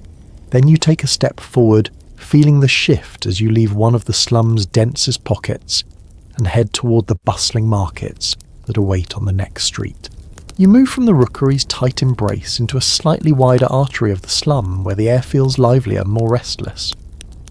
A cluster of makeshift stalls stretches across the lane ahead, and you can already hear the hum of trading voices rising and falling like a tide.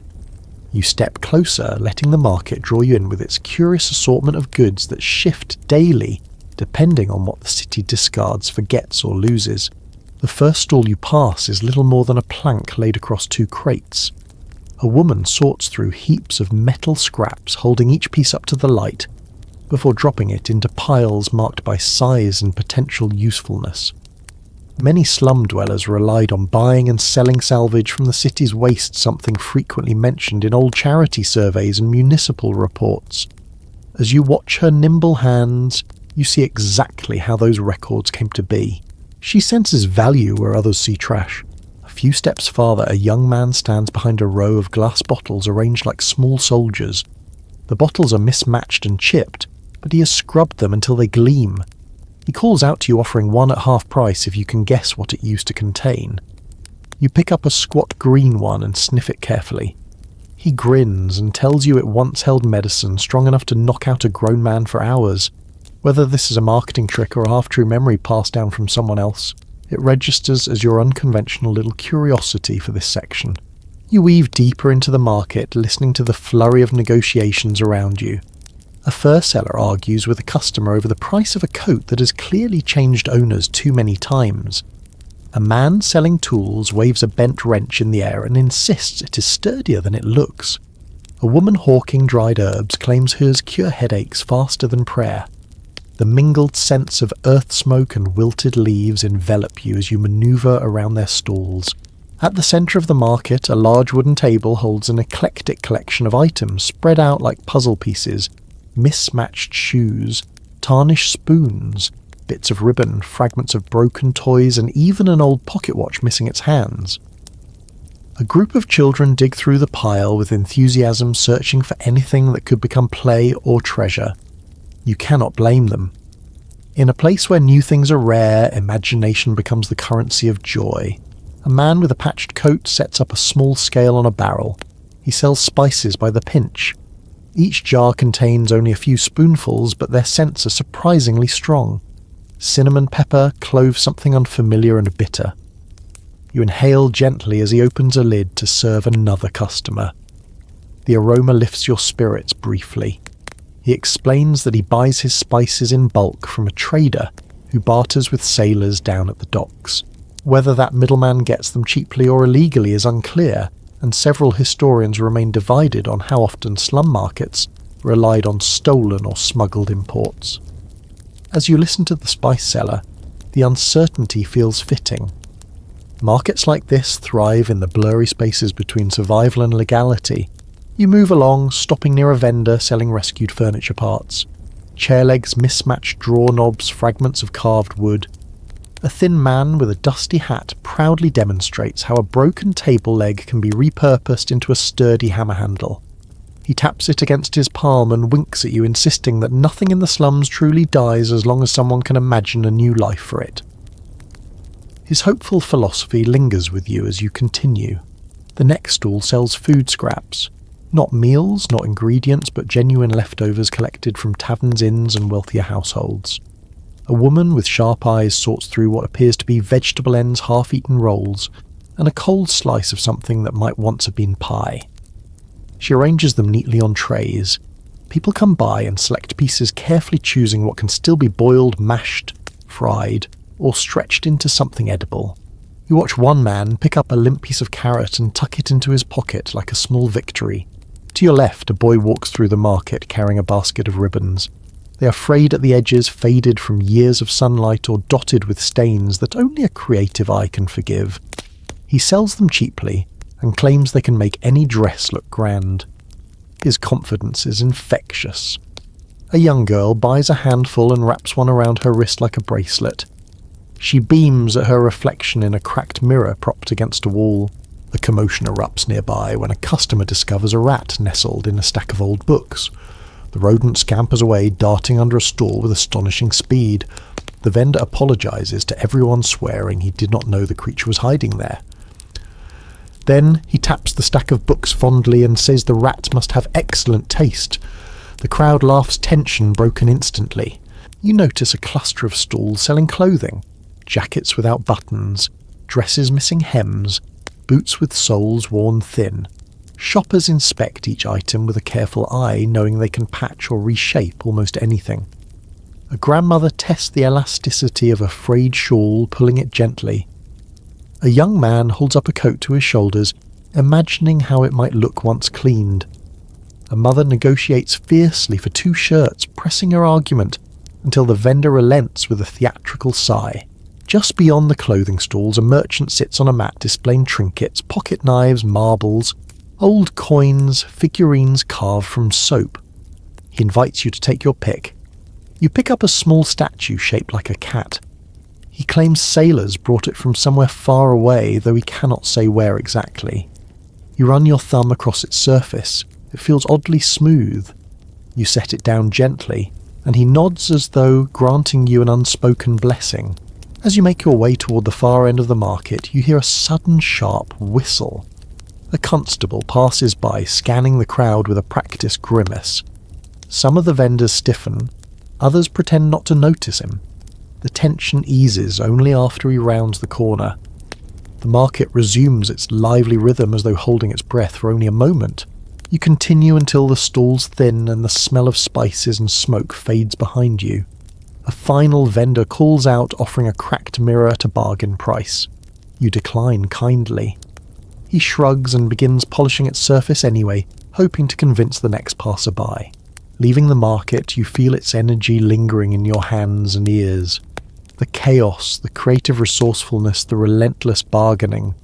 This place may be filled with scraps and cast-offs, but in the hands of the slums residents, everything carries potential. You walk onward with the sense that the market has shown you a kind of resilience that cannot be bought or sold, only lived. You follow the thinning path until the market's lively chatter fades behind you, replaced by a deeper, quieter heaviness in the air. Even before you turn the next corner, you feel the shift. The breeze grows still, the sounds soften. Something invisible presses lightly against your chest. When you step into the lane ahead, you understand why people tread cautiously here. Illness is a familiar visitor in the slums, slipping through cracks, drifting through windows, settling in lungs that have already breathed too much dust and smoke. The first thing you notice is the scent. It is faint but sharp, a mixture of damp wood, boiled herbs, and something metallic that lingers like a memory you do not want to name. A woman leans out of a doorway, wringing a cloth dampened with vinegar. She hangs it across the frame in hopes it will purify the air. Many households did this according to descriptions from the period, believing that sharp odours could ward off sickness. The habit appears again and again in old letters and domestic guides, forming your well-attested detail for this section. As you watch her pin the cloth in place, you feel both the hope and the desperation behind the gesture. Inside the same house you hear coughing. Not the quick dry cough of dust, but the deep rattling kind that seems to echo even after the breath ends. You step forward, drawn by concern rather than curiosity. In the doorway a boy stands holding a cup of cooling tea. He presses a finger to his lips, signalling you to keep quiet. His mother lies in a cot behind him, her face pale and glistening. The boy lifts the cup to her lips, but she turns away weakly. He sighs, lowers the cup and wipes her forehead with gentle, practiced care. You back away respectfully, feeling the weight of sickness settle onto the street like a drifting fog. As you continue walking, the lane opens into a yard where several women sit together peeling onions and boiling herbs. The steam rises in ghost-like trails. One woman tells you they are making a tonic recommended by a neighbour whose aunt swore it could calm fevers. She adds that sometimes it works and sometimes it does nothing at all. Another woman, older and more cynical, murmurs that if onions could cure illness, the slums would have been paradise long ago. You sense a strange blend of hope and resignation in her voice. A stray cat pads past you, its ribs visible beneath its fur. It rubs against a step where a pot of water has been spilled. You watch as the cat licks the wet stone. A man sitting nearby warns you that the pump's water has been tasting strange lately. He explains that some days it runs clear, other days it comes out cloudy, and once it even smelled sweet. He laughs at the memory, but only briefly. The joke thins quickly. It becomes your odd local fragment for the section, the kind of story people repeat to make sense of their uncertain surroundings. You step onward, passing a narrow alley where laundry hangs as though clinging to the air. Beneath it a woman folds blankets that appear too heavy with dampness to ever fully dry. Her face carries a tired calm. She tells you she is preparing the blankets for the neighbours whose children have fallen ill. She adds quietly that warmth can sometimes save a life in these parts. You nod, unsure how to respond to the truth woven into a simple statement. Ahead you come across a man sitting on a stool outside his cramped home. His breathing is shallow, his lips pale. He clutches a small cloth pouch filled with dried leaves. He tells you he bought them from a peddler who promised they would strengthen his lungs. The man admits he does not know what the leaves are. He only knows he cannot afford a doctor. Medical records from the era repeatedly mention that professional care was beyond reach for most slum residents, leaving them dependent on home remedies and the advice of neighbours. You feel that documented reality as clearly as if it were written across the man's face. A cart rattles past its wheels, wobbling dangerously. 2 men walk beside it carrying bundles of bedding that look far too worn to be salvaged. One says they're taking the linens to be burned. The other mutters that burning does little good, but at least it makes people feel safer. You overhear them discuss whether the illness spreading this week comes from spoiled water from the crowded rooms or from the cold dampness that never fully leaves the walls. Their conversation mirrors the divide among modern researchers, who continue to reach different conclusions about the biggest drivers of disease in such neighbourhoods. Listening to them now, you realise uncertainty is as much a part of slum life as scarcity. You continue forward until the lane widens again, forming a crooked intersection. A group of neighbours gather at its centre, sharing news in low voices. One woman says a fever struck 3 members of her family in the night. Another says she saw a man collapse near the pump that morning. A third whispers that a healer passed through earlier, offering a tea made of boiled bark to strengthen the blood. No one knows whether it works. Still a few decide they will try it. Their faces hold a fragile balance between fear and determination. One doorway catches your eye because of the strange array of objects hanging beside it. Dried lavender tied with twine, a small glass vial filled with cloudy liquid, a string of polished stones. The woman living there invites you to look more closely. She tells you she puts these items near her door to guard her family against illness and misfortune. The objects, she says, were gifts from friends, each carrying some tiny promise of protection. You notice how carefully she arranged them, treating them almost like sacred tools. Even if the charms hold no real power, they offer comfort in a place where comfort is scarce. A fitful wind stirs the lane, lifting dust in brief swirls. You pull your collar closer as the cold slips under your coat. The neighbours do the same. Several glance upward at the murky sky as though trying to read something in the shifting clouds. Farther along, a man sweeps the step outside his home with short, vigorous motions. He tells you he does this every day at the same hour because it makes him feel like he has some control over the sickness creeping through the slum. A few children approach him, watching quietly. He pauses and tells them to stay warm, to stay dry, to stay where he can see them. They nod solemnly the way children do when they understand more than adults wish they did. You pause beside a wall marked with faint chalk lines. Someone scrawled a message there earlier, "Stay inside if you can." The handwriting is crooked, hurried. You touch the chalk lightly and feel it crumble beneath your fingertips. You think about the families reading that message. Some might listen. Others might have no choice but to leave their homes for work, food or water. The slum offers few luxuries and safety rarely ranks among them. As you reach the end of the lane, you hear another round of coughing break out behind you. It echoes faintly, weaving itself into the air you breathe. You glance back once more and watch as a woman closes her door with slow, careful movements, as though trying not to disturb whatever illness lurks inside. You take a deep breath, though the air feels heavy, and step into the next passageway. The smell of smoke returns, masking some of the sickness, but not all. You move forward, carrying with you the weight of the stories you've witnessed. The herbs, the whispered worries, the blankets, the charms, the quiet heroism of people caring for one another in places where medicine feels like a dream. You walk onward, letting the air shift around you as the lane narrows again. The sounds of sickness fade behind you, replaced by the low rumble of conversations spoken with dread, caution, and calculation. When you turn the next corner, you sense trouble before you see it.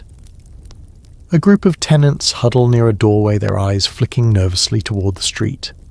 You recognize the tightness in their shoulders. It is the particular tension that arrives on the days when the rent collector prowls through the slums. You ease closer, moving with the crowd's rhythm. A woman standing near the wall whispers that he is already on the street clipboard, tucked under his arm boots, polished as though preparing for a parade. She presses her lips together, as if the very idea of polished boots is an insult in a place where most people cannot afford new laces. Her comment reminds you of something you once read in an old account. Many slum landlords hired collectors, who who prided themselves on immaculate appearances as though sharp boots made their demands more legitimate. That pattern appears across various written testimonies of the era firmly rooting the moment you witness now. When you step into the main stretch of the street, you see him immediately. The rent collector strides with exaggerated confidence, his coat swinging at his knees. His moustache twitches with every step. He carries a small ledger that looks plump with unpaid names. Behind him, a younger assistant drags a bag filled with notices folded so neatly they could almost be invitations to a party. You suspect no one here feels honoured to receive one. You watch as he stops at the first door. He knocks sharply, 2 quick taps, 1 slow. The rhythm is unmistakable. It sends a ripple of unease through the slum. Inside the room, someone shuffles hurriedly. A woman opens the door only a crack. The collector leans in like a fox sniffing a henhouse. Their conversation is brief, clipped and heavy with excuses. Eventually he scribbles something in his ledger, shakes his head dramatically and moves on. You follow him at a short distance. A man beside you mutters that collectors sometimes raise the rent without warning and expect gratitude for not doubling it. Whether that practice was widespread or invented by tenants to express their frustration remains unclear even to researchers piecing together housing patterns from the time. The uncertainty itself feels fitting as you witness the confusion and resignation on people's faces. The collector reaches the next home. A mother steps outside holding a coin purse so thin it seems to contain hope more than money. Her toddler clings to her skirt. She opens the purse to show him its sad contents. He sighs, taps his pen against the ledger, and informs her she must pay by evening or risk eviction. She nods with the polite despair of someone who's heard this warning far too many times. When she turns away, her face crumples briefly before she regains her composure and returns inside. A few steps later, the collector stops at a home where the tenants have clearly prepared for his arrival. A man steps out holding several small coins wrapped in cloth. He hands them over with stiff pride. The collector counts them slowly, his eyebrow arching as though they might vanish between his fingers. Satisfied, he nods curtly and snaps his ledger shut. The tension in the man's shoulders melts at once. A child watching from the doorway claps quietly, sensing victory. As you move farther along the row, you hear whispers darting through windows like startled birds.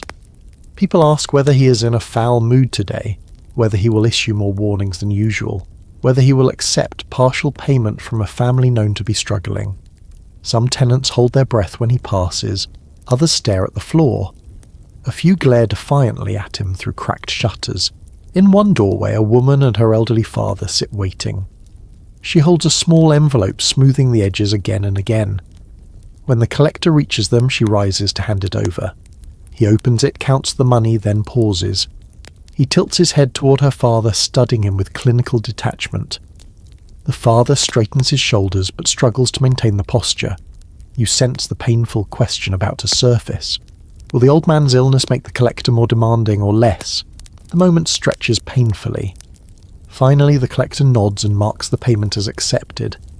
Relief washes across the woman's face like a small sunrise. A few doors down, the collector stops and frowns. He raps loudly on the frame. No answer comes. He knocks again. Still silence. Neighbours exchange uneasy looks. Finally, he pulls a paper from his bag and pins it to the door. A notice. Perhaps a warning. Perhaps worse. A woman whispers that the tenant left 2 nights ago and never returned. The collector shrugs and moves on, but the neighbours do not shrug. They murmur about what might have happened: illness, debt, jail, or simply vanishing to search for work somewhere else. In slum life, disappearances are rarely simple, and explanations are often stories stitched together from fragments. You continue following him, watching how each home responds with its own brand of fear or frustration. One girl stands in the doorway clutching a broom as though preparing to defend her household from bad news. A man further down pretends not to be home, whispering orders to his children to stay silent. A few brave souls step out to confront the collector. They raise their voices, pointing out the leaky roofs and broken windows the landlord still refuses to fix. They argue that payment should wait until repairs are made.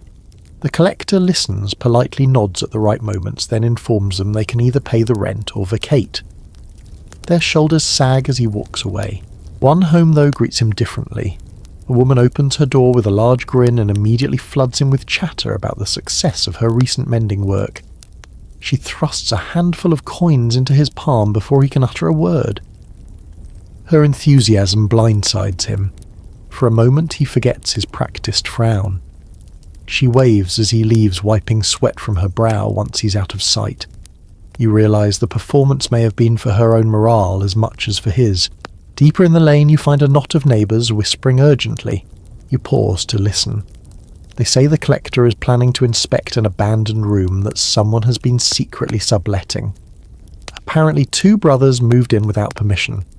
The group debates what might happen if they are discovered.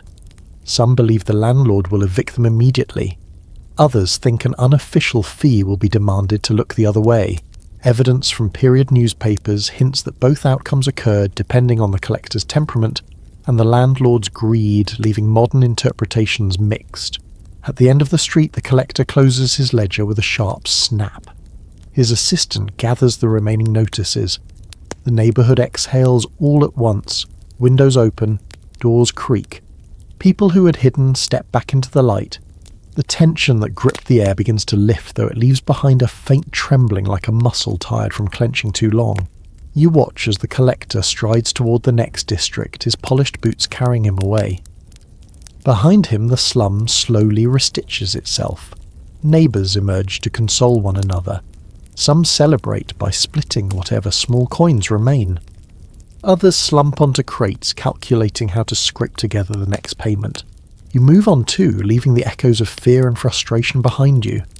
The street gradually loosens its grip. As you turn the corner, you hear the distant hum of music and laughter drifting toward you. It seems the slum is preparing to shift moods yet again, reminding you that even in hardship, moments of joy can bloom in the unlikeliest places. You follow the faint thread of laughter drifting from round the corner, letting it tug you toward a part of the slum where the mood shifts noticeably. After the tense hush surrounding the rent collector, the sound of easy voices feels like stepping into a patch of sunlight. You enter a small courtyard ringed by leaning brick walls, and at once you sense the air lighten. People here gather in clusters, sharing stories, songs and brief escapes from the weight of daily struggle.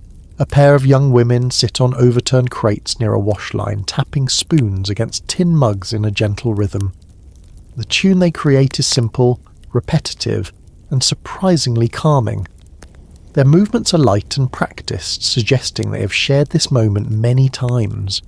In the 1800s, slum districts were often described in personal letters as places where spontaneous music erupted even on the hardest days.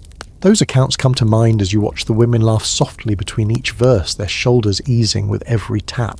Nearby, a man tunes a battered violin. The wood is scratched, the strings mismatched, and one peg looks like it was carved from a kitchen handle. Yet when he drags the bow across the strings, a warm sound unfurls into the air. Children gather immediately, drawn to the melody like moths to a lantern flame. The man grins at them, switching the tune to something faster that makes the little ones begin to hop in eager, wobbly dances. You watch as a girl in a red-patched dress spins on one foot.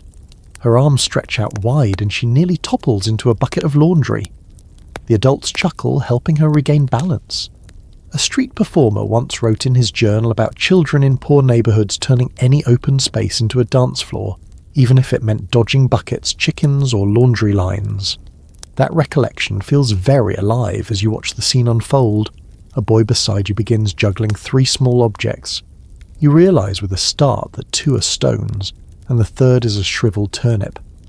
His face holds fierce concentration as he tosses them higher and higher.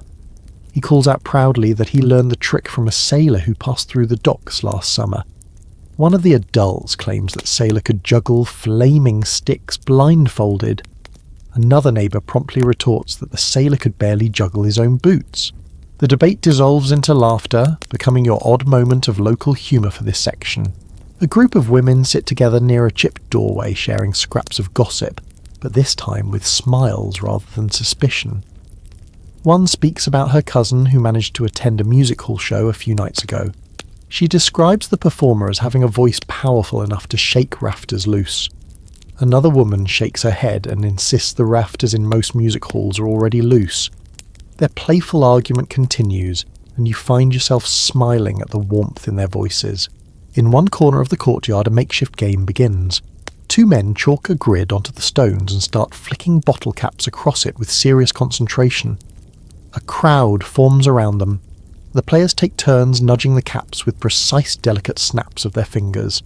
Someone nearby offers commentary with exaggerated flair, treating the match as though it were a sporting event. The crowd cheers each successful move and groans at each misstep. It is a simple game, but in this moment it holds the entire courtyard's attention. A few steps away you hear the creak of an accordion. An older man sits against the wall, his fingers moving with gentle familiarity over the keys and bellows. The tune he chooses is slower with a wistful edge. Several neighbours pause to listen. One closes her eyes, another sways softly. The music seems to soften the very air. Even the children fall quiet, rocking gently on their heels. As the melody drifts, a woman approaches you with a bowl of something warm. She offers a spoonful and insists you try it. The rich scent makes your stomach respond instantly. She explains that it is a pudding made from leftover bread raisins that had seen better days and a bit of lard. Recipes like this one appeared often in surviving household notes of the era, proof of the way families stretched the simplest ingredients into small luxuries. You taste a bite. It is sweeter than you expect. The woman beams proudly before returning to her seat. On the far side of the courtyard, two teenagers rehearse a short performance. One strikes dramatic poses while the other recites lines from a popular stage play, though the words occasionally drift into improvised nonsense. A pair of younger children imitate them from behind, exaggeratedly flapping their arms, or whispering every line a beat too late. The older performers pretend not to notice, though their reddening ears betray their amusement. You sit on a nearby step, letting the atmosphere settle around you. A gentle breeze carries the sounds of laughter, clapping music, and soft conversation. For a few minutes, the slum feels transformed, almost lighter. You remember reading that some reformers claimed these joyful pockets helped keep morale alive in neighbourhoods, otherwise defined by deprivation. Others, however, argued that such moments were rare exceptions rather than daily occurrences. Those differing interpretations linger in your thoughts as you watch joy flourish here, fragile yet persistent. A woman with a baby on her hip walks past you, humming under her breath. The baby babbles back at her as though holding a conversation in its own private language. She adjusts the child, leans against the wall, and sways gently in rhythm with the accordion's tune. Her eyes soften as she moves. For a moment the world around her seems to shrink to just 2 heartbeats. The violinist finishes another lively song and bows deeply. The watching children applaud with exuberant enthusiasm. One boy throws his arms around the musician's waist in gratitude. The violinist laughs, ruffles the boy's hair, and promises another tune later if the crowd stays cheerful. You feel the warmth of that promise settle into your chest like a coal ember that never quite goes out. At the centre of the courtyard, someone suggests a shared game of storytelling. Neighbours gather in a circle, each adding a line to a tale that becomes more ridiculous with every voice. The story begins with a lost chicken and evolves into a saga involving an angry goose, a misplaced hat, and a heroic pigeon who saves the day with a perfectly timed peck. Everyone laughs so hard that tears stream down several faces. Even a few passers-by stop to listen, their expressions softening as they catch bits of the tale. You notice a small girl perched on a barrel swinging her legs. She watches everything with wide eyes, absorbing the sounds and faces around her with thoughtful intensity. When you catch her eye, she points to the laughing adults and whispers that this is her favourite time of day. You nod, glad she has something to hold on to in a place where childhood often bends under the weight of necessity. A faint scent of baking drifts from a nearby window. Someone inside must be experimenting with leftover dough. The warmth of the smell envelops the courtyard for a brief moment, drawing appreciative sighs from those nearby. The violinist pauses mid-tune to sniff the air and announces that he will play twice as fast if someone brings him a piece. Laughter ripples through the crowd once more. As the sunlight begins to shift, sliding behind rooftops, the courtyard grows even livelier. It feels as though everyone is trying to gather as much joy as possible before the shadows lengthen and responsibilities return. Some neighbours sit closer together. Others stretch their limbs after long hours of toil. There is no grand celebration here, no feast or festival. Yet the simple act of being together becomes enough to fill the space with warmth. Eventually you rise from the step and begin to move toward the alley. As you leave, you glance back at the courtyard, now alive with dancing, joking and gentle music. You carry the image with you, people carving joy out of scarcity, refusing to let hardships silence their laughter. The slum may be harsh in many ways, but its moments of happiness shine all the brighter for their rarity. You step forward, your ears still full of music and your heart a little lighter, ready for whatever the next turn holds. You leave the courtyard behind, stepping into a stretch of the slum where the air feels sharper, almost watchful. The sounds of music and laughter fade quickly, replaced by footsteps that move with intention rather than ease. You notice at once how the atmosphere changes here. People walk a little faster, speak a little quieter, and glance over their shoulders with the caution of those who know the slum has rules written nowhere except in the instincts of its residents. The alley you enter is wider than most, but the shadows sit deeply along the walls. A pair of men lean near a doorway, heads bowed close as they exchange quick murmured words.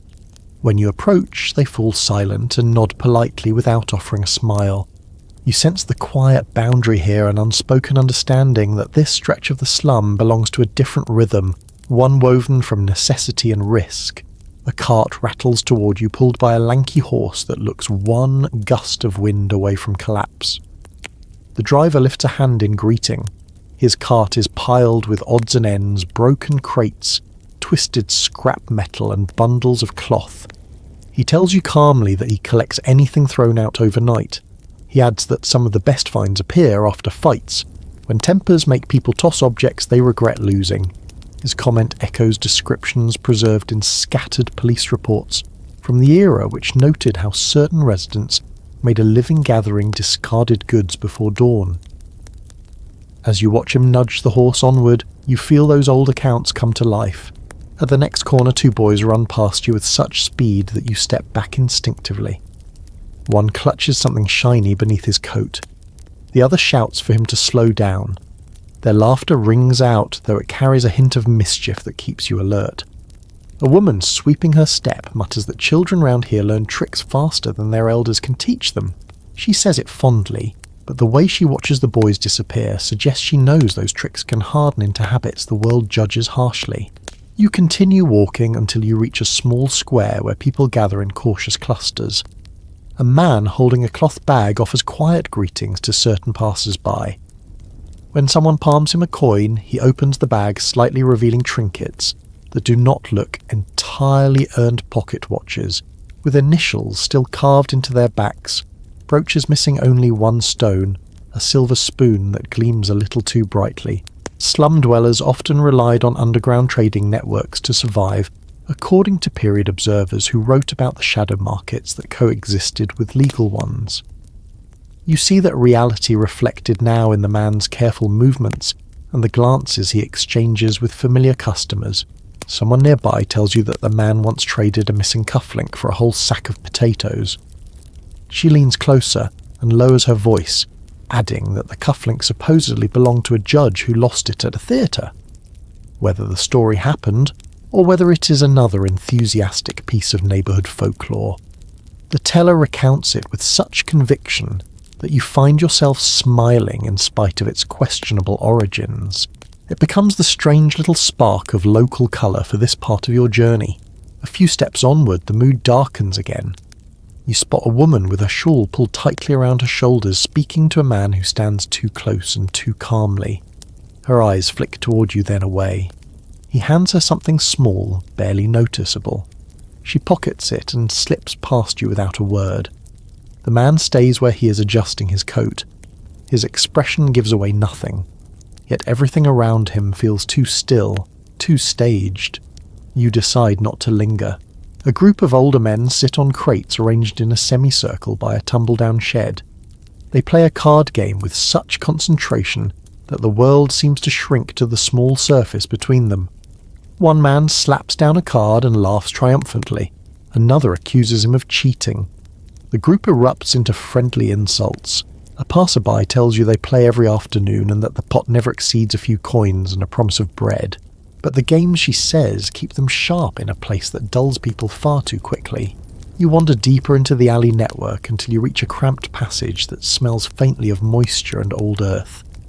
There you find a young man leaning against a post. His coat is torn in two places and his face carries a mix of exhaustion and defiance. He asks whether you have a spare coin. You shake your head gently. He nods without disappointment. Then he tells you he works as a runner for someone in the district carrying messages that cannot be entrusted to ordinary mail. When you ask what sort of messages, he shrugs and says some things are safer not spoken in daylight. The hint of danger that flickers in his eyes makes you step carefully around him. Farther along you encounter a small gathering around a damaged doorway. Inside, a woman scolds a man for returning with empty pockets. He swears he was swindled by someone promising work down by the docks. She retorts that he fell for the same trick last month. Several bystanders shake their heads knowingly. Trickery, deception, and quick words often shaped slum survival strategies. Various contemporary social investigators wrote about these patterns, with equal parts criticism and sympathy. Their observations echo faintly as you watch the quarrel unfold, tinged with equal parts frustration and weariness. A moment later, a new noise pulls your attention. Metal clinks softly in the shadows. You turn and see a figure crouched beside a wall, prying nails from a broken plank. When he notices you watching, he grins. He says nails are worth more than people think, especially to someone who can mend chairs or build crates. He wiggles one proudly, declaring it nearly as valuable as a coin if offered to the right person. His odd logic delivered cheerfully makes you laugh despite yourself. You keep moving until the alley spills into a dim courtyard lit by a single flickering lantern.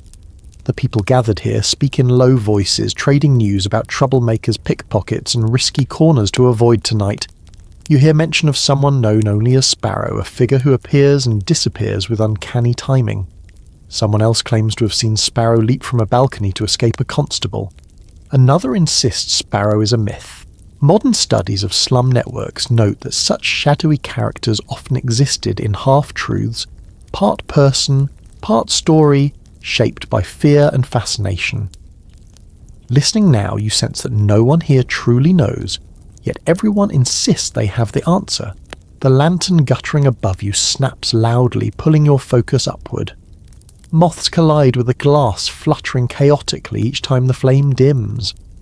A man seated beneath it mutters that the lantern has been repaired 4 times this month. He says the darkness encourages pickpockets, but the landlord refuses to replace it. His voice holds a resignation shared by many, an acceptance that danger belongs as much to the slum as the bricks and cobblestones. Beyond the lantern, 2 women walk arm in arm, moving with purposeful strides. They greet you warmly and advise you not to linger near the next corner, explaining that tempers run hot there at dusk. Their warning feels sincere, shaped by experience rather than superstition. You thank them, and continue in the opposite direction, feeling the shift in atmosphere as you follow their advice. As you weave through the remaining turns of the district, the sounds around you settle into a quiet hum. Footsteps blend with hushed conversation. A cart creaks somewhere behind you. The odd clang of dropped metal rings briefly before fading. Crime in the slums is not a constant roar, but a series of subtle currents moving beneath daily life like water flowing under ice. Eventually you step back into a different stretch of the neighbourhood where lamps glow steadily and the air lightens. You look over your shoulder once more, sensing the weight of what you walk through. The hidden exchanges, the whispered deals, the quiet rules, everyone knows but never speaks aloud. Then you turn forward, ready for the next patch of night the slum will reveal. You step cautiously into the next stretch of the slum where the glow of lamps leans unevenly across the street. This is where authority lurks. Not the comforting sort, but the stiff-collared kind that enters a neighbourhood already suspicious of their gaze. The moment your boots touch the cobblestones, you feel the shift. Voices lower. Doors ease shut. Curtains breathe inward as people glance through tiny gaps to measure the mood of the constables patrolling tonight. A faint jangle reaches you first. The sound of keys and truncheons swinging at an officer's belt. Then you see him, a tall man in a blue coat, striding along the lane as if it belongs to him. His companion, shorter but broader, carries a lantern that sways with each step, sending circles of pale light over the stones. Their presence unsettles the air. In many diaries and civic reports from the era, observers noted how the police presence in poorer districts was often heavier, more suspicious, and far less welcome than in wealthier areas. Watching the patrol push forward, you feel the truth of those old accounts press close. The taller officer stops near a group of boys leaning against a wall. They stiffen instantly. One kicks a pebble away with exaggerated innocence. Another hides something behind his back, a slingshot maybe, or simply a handful of crumbs he does not want confiscated. The officer asks what they are doing. The boys mumble vague answers. He narrows his eyes, but eventually moves on. The moment he turns away, the boys exhale loudly and scatter into the shadows, vanishing as easily as stray cats. You follow the patrol from a small distance. Their lantern light wavers over crates, barrels, and buckets. At one point, the beam glints off a shard of broken glass. The shorter officer bends down, sniffs the piece, and mutters something about spilled gin. He shakes his head as though disappointed in the very idea of joy. You pass a woman who stands with her arms folded tightly across her chest. She nods at you, then jerks her chin in the officer's direction. She whispers that they have been prowling the slum all week. Some say they are searching for a missing parcel from a warehouse. Others insist they are responding to an argument that turned ugly 2 nights ago. Rumours flicker faster than lamplight here, and tonight they illuminate the street with equal intensity. You turn another corner and nearly collide with a constable who has stopped abruptly to examine the ground. He crouches, holding the lantern low. You see a series of muddy prints leading behind a stack of crates. He calls to his partner. The way his voice echoes makes your pulse flicker. They disappear behind the crates for a moment, and someone in a nearby window quickly pulls the curtain shut. When the officers re-emerge, they carry nothing except frustration. They mutter to each other and continue on. A little farther along, you hear a door open cautiously. A man steps out clutching a folded paper. He tries to pass it discreetly to a neighbour, but one of the officers spots the exchange and immediately storms over. The man freezes like a frightened rabbit. The officer demands to know what he's holding. The man hesitates. His neighbour tries to intervene, insisting it is only a notice about next week's coal distribution. The officer snatches the paper, inspects it with dramatic suspicion, and finally thrusts it back with a grunt.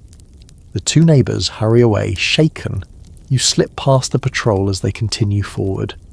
Behind you, someone mutters that constables often choose this district for evening rounds because they believe trouble lives here. Another voice counters that trouble sometimes follows the very men meant to prevent it. Those contrasting impressions match the conflicting interpretations modern analysts present when examining the relationship between police and the slum poor. No single explanation fits neatly. You sense that complexity as you listen to the way neighbours discuss the patrol's presence, half irritation, half resignation. Up ahead, the officers stop again. This time they peer into a narrow gap between 2 buildings. A stray cat emerges, startled by the lantern light. The shorter officer waves his truncheon at it, muttering about pests. The cat leaps onto a ledge and disappears. From a window above, someone chuckles softly. The constable glares up at the window but cannot tell who laughed. You move into a lane where several families have gathered outside their doors, hoping the open air might settle the stuffiness of their rooms. The moment the constables approach, the families stiffen. Children cling a little tighter to their parents. The officers ask whether anyone has seen a suspicious man carrying a sack. The parents exchange confused glances. A father shrugs and says everyone here carries sacks. That answer does not amuse the officers. One writes something in his notebook with theatrical irritation. A woman carrying a basket of laundry crosses the path in front of you. She mutters that the constables always arrive after trouble never before. Another neighbour adds that when the slum truly needs help, when roofs fall or fights erupt, they appear as slowly as cold molasses. The two women share a look that speaks of long experience. A few steps later, you watch a constable stop a young man simply because he is walking quickly. The officer demands his name, his occupation, and the reason he is hurrying. The young man struggles to keep his voice steady as he explains he is delivering bread to a family at the far end of the lane. The officer squints at him, weighing truth against suspicion. Finally, he gestures for the boy to continue, but follows him with narrowed eyes. The boy walks faster. From the shadows, several residents observe quietly. Their expressions are a mix of irritation and grim acceptance. They wait until the patrol has moved on before stepping out again. One older man pipes up that the officers never bother people in the wealthy districts this way. A younger neighbour replies that the wealthy districts complain loudly enough to keep the patrols polite. Their conversation drifts after you, like a lingering scent. You follow closely behind as the officers confront a pair of men playing dice beside a stairwell. They kick the dice aside and instruct the men to disperse. The men comply, but not without audible grumbling. One mutters that the coins they wagered were barely enough to buy bread anyway. The constables pace back and forth for a few moments, puffing out their chests as though expecting applause for ending such a modest game. Eventually the patrol reaches a dead end. The taller officer scribbles a few final notes. The shorter one adjusts the lantern. Without ceremony they turn around and make their way toward the next street, their boots echoing along the stones. Their passing leaves the air noticeably lighter. As they disappear from view, life reawakens instantly. Doors open. Conversations resume. Children sneak back into the street. Someone begins humming a tune as if to brush away the lingering tension. You feel the neighbourhood inhale, deeply reclaiming its breath now that the weight of scrutiny is lifted. You stand for a moment taking in the contrast. The slum does not fear the officers so much as it braces against them like an animal flinching at a familiar threat. When you finally turn to follow the next winding path you carry with you, the echo of truncheons, lantern swings, whispered warnings, and the quiet resilience of people who have learned how to survive every sort of watchful gaze. You follow the path away from the officers until their lantern light fades behind a bend. The street ahead grows dimmer, quieter, wrapped in a softness that settles over everything as evening deepens. The slum at night is not silent, but its noise changes texture. Footsteps slow. Conversations drop into murmurs. Even the occasional shout seems dulled by the weight of exhaustion pressing gently onto people's shoulders. You feel that shift as you turn into a lane lined with narrow dwellings packed so tightly that their roofs almost touch. You step inside one of the buildings, drawn by the faint glow seeping through a crooked doorway. Inside the room is dim lit only by a small candle flickering inside a glass jar. The flame bends each time someone moves, casting unsteady shadows across the walls. Many observers from the period described how families relied on single candles at night, stretching wax as far as it would go. The room you stand in now breathes that truth quietly, its corners dark, its light frugal. A woman sits near the centre of the room, repairing a torn sock. Her movements are slow, deliberate and methodical, the kind of pace people slip into when the day's final strength has nearly run out. Her husband lies on a straw mattress tucked against the wall, already half asleep. A child snores softly beside him, curled like a kitten clutching a scrap of cloth.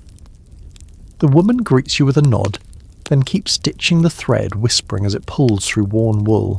Dampness clings to the air. You notice moisture glistening along the ceiling where rainwater has seeped through cracks in the roof. She gestures upward and sighs. She says the roof has leaked for months, but no repairs are coming. An old superstition sometimes spoken here claims that water dripping in the night brings dreams that feel too real. Whether anyone believes that or simply repeats it as a bit of sleepy folklore, the woman mentions it with a tired smile. She pushes a pot beneath the newest drip and returns to her sewing. Another resident passes through the doorway carrying a small lantern. He pauses to say the hallway is slippery tonight because the landlord never fixed the drainage. He mutters that someone nearly fell earlier. His tone suggests frustration more than fear. When you step with him into the hall, you see what he means. The floorboards are slick, reflecting faint candlelight in wavering patterns. You walk slowly, sensing the building's breathing wood. creaking distant voices rising and falling, the soft tap of water meeting worn boards. You reach the stairwell and grip the rail as you descend. The wood is smooth from decades of hands, though slightly sticky from humidity. At the bottom you find a woman tending to a small stove. The heat radiates toward you in comforting waves.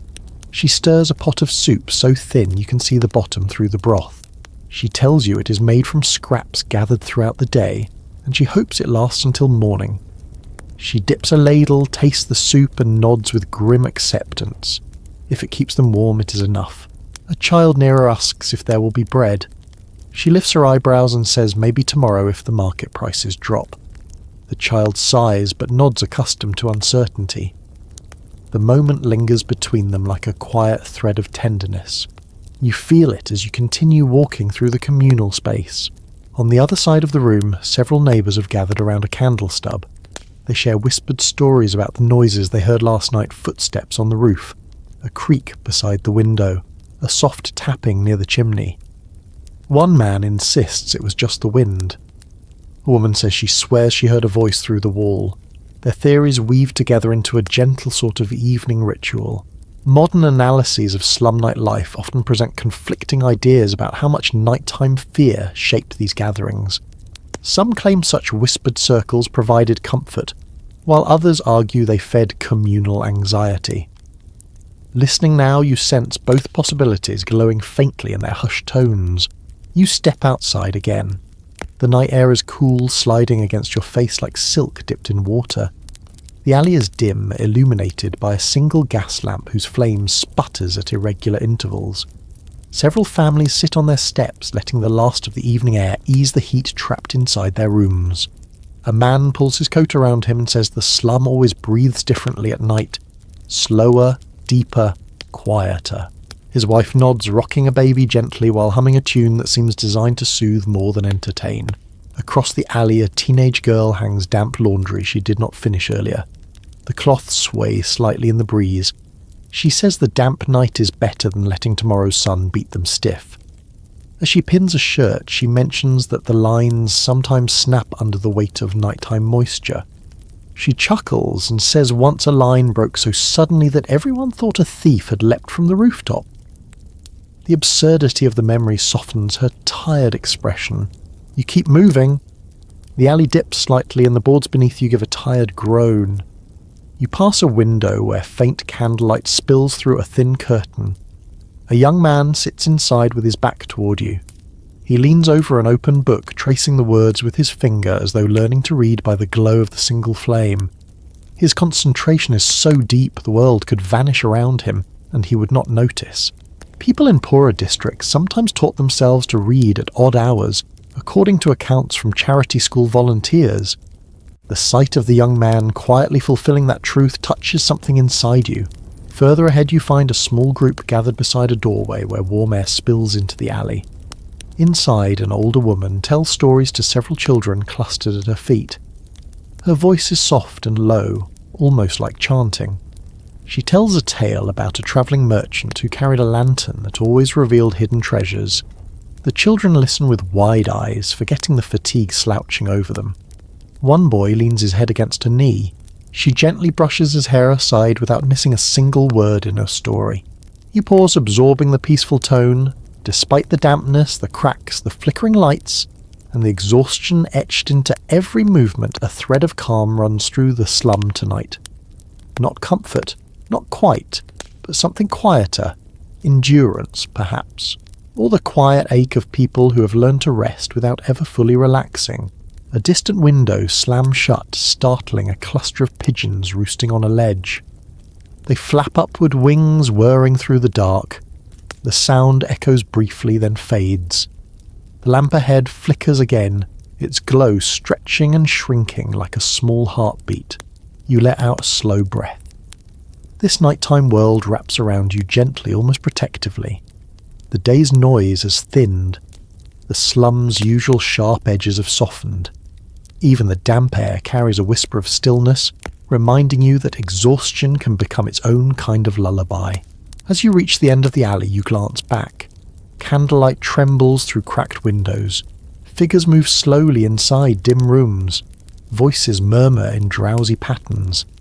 The slum prepares itself for rest in a way that feels as ancient as the stones beneath your feet. And you too feel the pull of night settling into your bones, guiding you toward the long exhale waiting just beyond the next turn. You slip into a quieter part of the slum where the night has deepened into a bluish haze, softening the edges of everything it touches. The street narrows into a thin ribbon of broken cobblestones, and the silence here feels different from the calm you sensed earlier. It is thicker, more introspective, as though the neighbourhood itself has curled inward to nurse its private thoughts.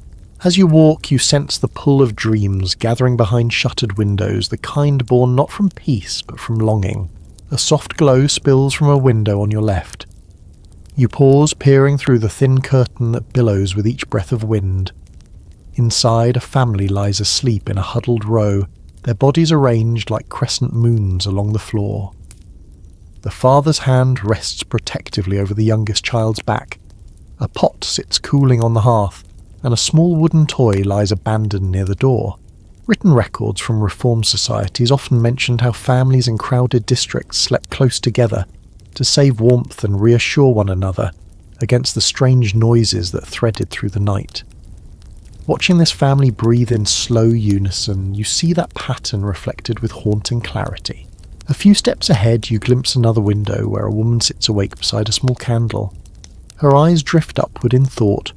She holds a scrap of fabric in her lap, though she's not mending. She simply folds and unfolds it absent-mindedly. Perhaps she's imagining a different life, or calculating tomorrow's tasks, or replaying a conversation that left her unsettled. The room behind her is plain and dim, yet her gaze has the faraway quality of someone travelling miles without ever leaving her seat.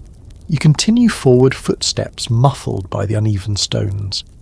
The air cools further, stroking your cheeks like a chilled palm. You pass a doorway where a teenage boy leans against the frame, staring upward at the sliver of sky framed between sagging roofs. He tells you, without looking down, that he likes to count stars when the clouds part. He adds that some nights he pretends the brightest star is pointing the way to a life beyond the slum. His voice holds quiet determination, though he quickly shrugs, embarrassed by his own hope. Neighbours from decades past sometimes wrote in their memoirs about dreamers like him, young people who walked the alleys wishing for work, education, or simply a bed that did not creak under the weight of strain. Their recollections echo faintly in the boy's unguarded confession. Farther along, a woman sits outside on her step-arms wrapped around her knees. Her hair spills across her shoulders like dark thread. She glances at you with cautious curiosity. She says she cannot sleep when the moon is bright because it reminds her of the countryside she left years ago. She speaks about a stream she used to visit as a child where the water glimmered exactly like the moon does now.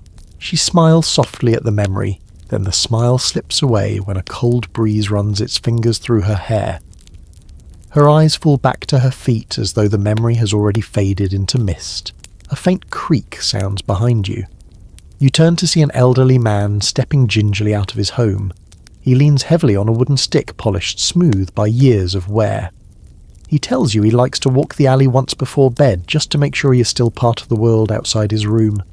His breath forms pale clouds in the air. He points toward the next building and mentions in a low voice that the tenant there claims to dream every night of the same street lamp flickering endlessly. The old man chuckles, adding that she's convinced the lamp is trying to speak to her. Whether her claim was meant literally or playfully, such odd stories often circulated among neighbours and were later preserved in oral recollections as glimpses of how nighttime imagination helped people cope with unrelenting hardship. You tuck the memory away like a small shimmering pebble. You walk deeper into the lane until you reach a narrow crossway dappled with moonlight. Here the slum feels almost peaceful. The stones gleam faintly, the shadows stretch thin, and the sounds become gentle. The soft rustle of laundry on a line, the rhythmic breathing of someone asleep behind thin boards, the quiet tap of a loose shutter swinging lightly in the wind. You hear whispers from inside a cramped home. A mother is telling her children a final story before rest grips them fully. Her voice is soft, lyrical, carrying a tale about a fisherman who found a golden shell that granted him the power to dream entire worlds. The children sigh contentedly, You linger just long enough to catch the warmth in her tone before stepping away. A few houses down, you notice a man sitting with a notebook.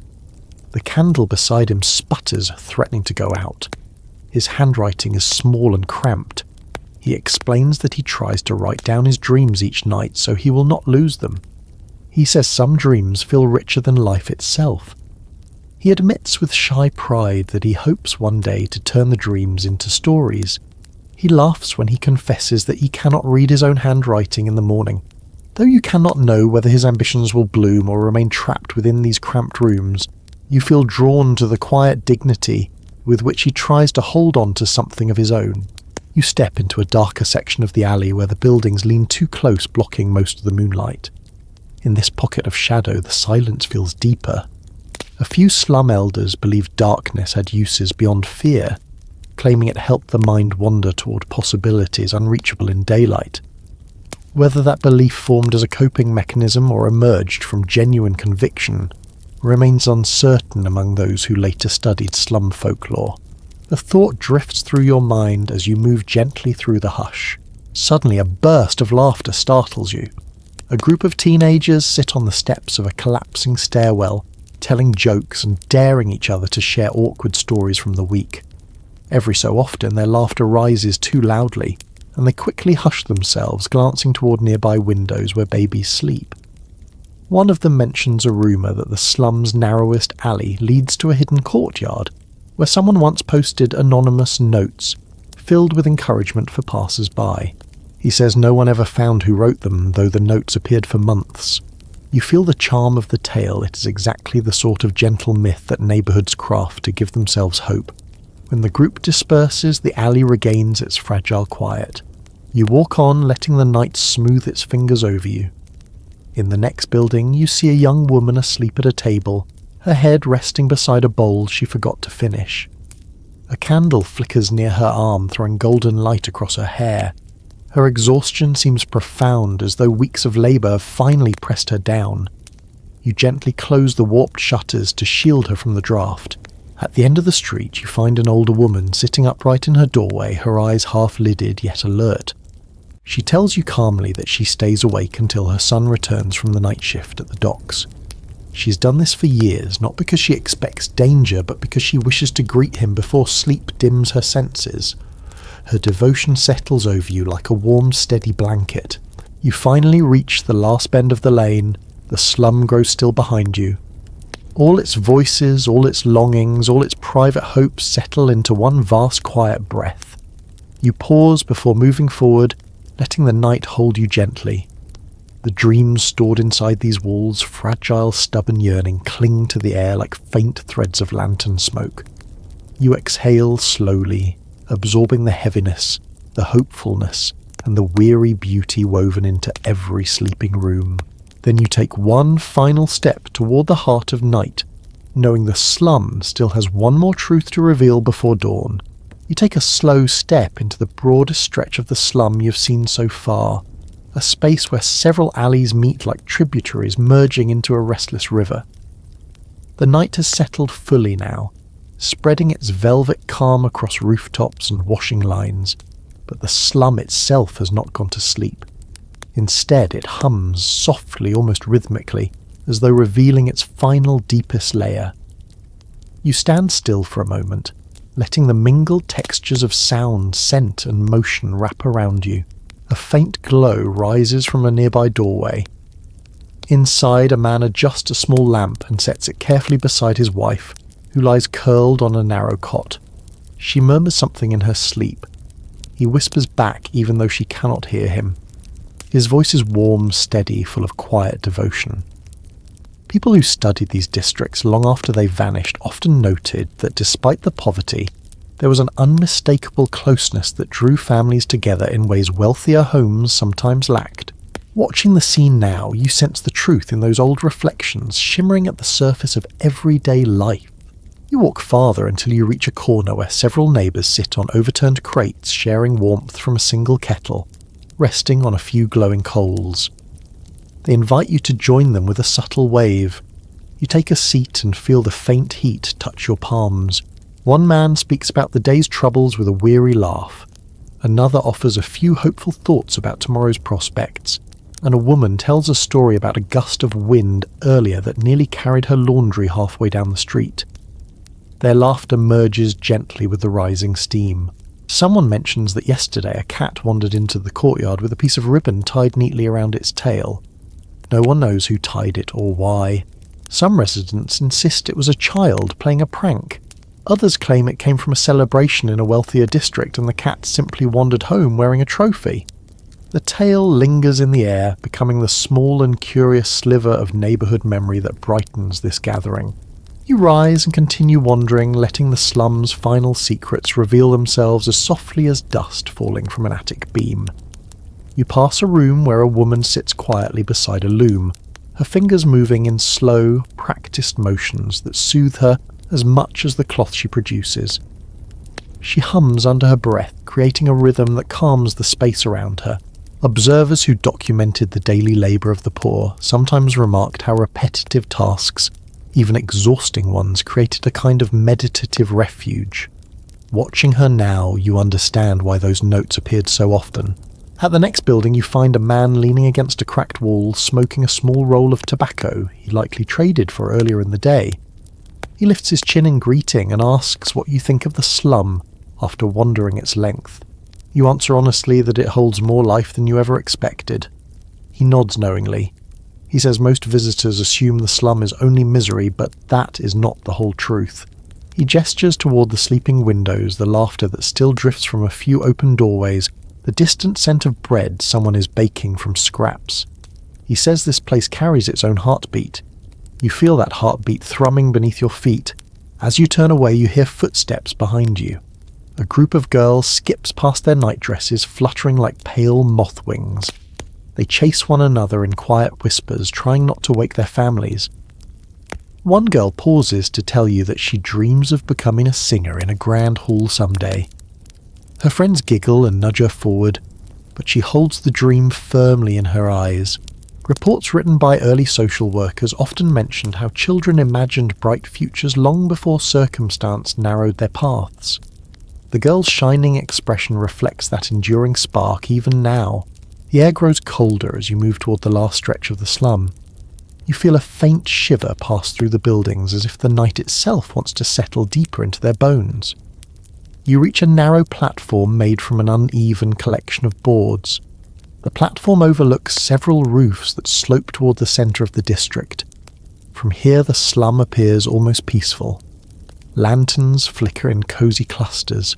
Wisps of smoke rise from a few chimneys. A cat walks along a rooftop ridge with the quiet certainty of a creature that knows every hiding place. A woman joins you on the platform, wrapping her shawl tightly around her shoulders. She tells you she comes here each night to clear her thoughts before sleep. She says the rooftops look softer from above, more forgiving. She does not pretend the slum is kind, but she believes it holds a strange kind of unity. When you ask her what kind, she smiles faintly. She says it is the kind that grows only in places where people rely on one another more than they rely on walls. Her words settle around you like a gentle blanket. You walk down from the platform and follow a thin alley that bends like a question. Voices drift from a window, two brothers debating whether daylight tomorrow will bring new opportunities or the same old struggles. Their tones are hopeful yet practical. Another window reveals a woman arranging her children's shoes neatly by the door, so morning chaos will unfold with slightly less confusion. A man repairs a stool at the end of the hall, humming a tune that rises and falls like a lullaby. At the final bend, you come to a stop. The slum spreads behind you like a living tapestry, patched together, stitched from countless small stories, worn in places, vibrant in others. The night breathes steadily through it. You close your eyes for a moment, feeling the hum of its presence. All the hardship, all the tenderness, all the fierce endurance woven into daily life. When you open your eyes, the slum seems to exhale softly, as though sharing its last secret that even in the grimmest corners, life continues with surprising grace. People dream despite odds that would crush others. Families find comfort in each other's warmth. Children imagine grand futures. Neighbours craft tiny pockets of joy that sparkle like river stones in mud. And you walking through this tapestry feel the weight of those truths settling into your chest like a story meant to be carried. You take a final slow breath. The night pulls you gently onward. Now the slum quiets behind you, and the streets grow softer with each step you take. Let the sounds fade. Let the warmth of distant lanterns settle gently in your mind. The night has stretched wide and deep, and you have walked through its heart, letting every whisper and flicker wrap around you. Now it is time to let the story dim, just as the candles in those narrow rooms begin to shrink to steady embers. Feel your breath slow. Feel your shoulders release the last bits of tension as you imagine the rooftops dipping gently beneath the weight of moonlight. The slum's noise has thinned into a hush, and you can picture the families curled together, drifting into whatever dreams they can manage. Let your thoughts drift with them, softening at the edges, blurring into warmth and quiet. The air grows cooler, and even the cobblestones seem to smooth beneath your feet. If any leftover scraps of worry are still clinging to you, imagine them settling into the shadows, leaving your body lighter, calmer. The long walk through the alleys, the voices, the flickering lamps, the worn stairways all begin to slip gently into the background until they become nothing more than a fading outline. Each breath grows slower. Each thought floats a little farther away. The night folds itself softly around the slum and around you, holding everything still for a moment, as though the whole world has paused just long enough for you to feel safe, steady and warm. Let your eyes grow heavy. Let the dim glow of distant lamps melt into darkness. The story settles, the city settles, and you do too. Sleep well, sleep deeply, sleep gently,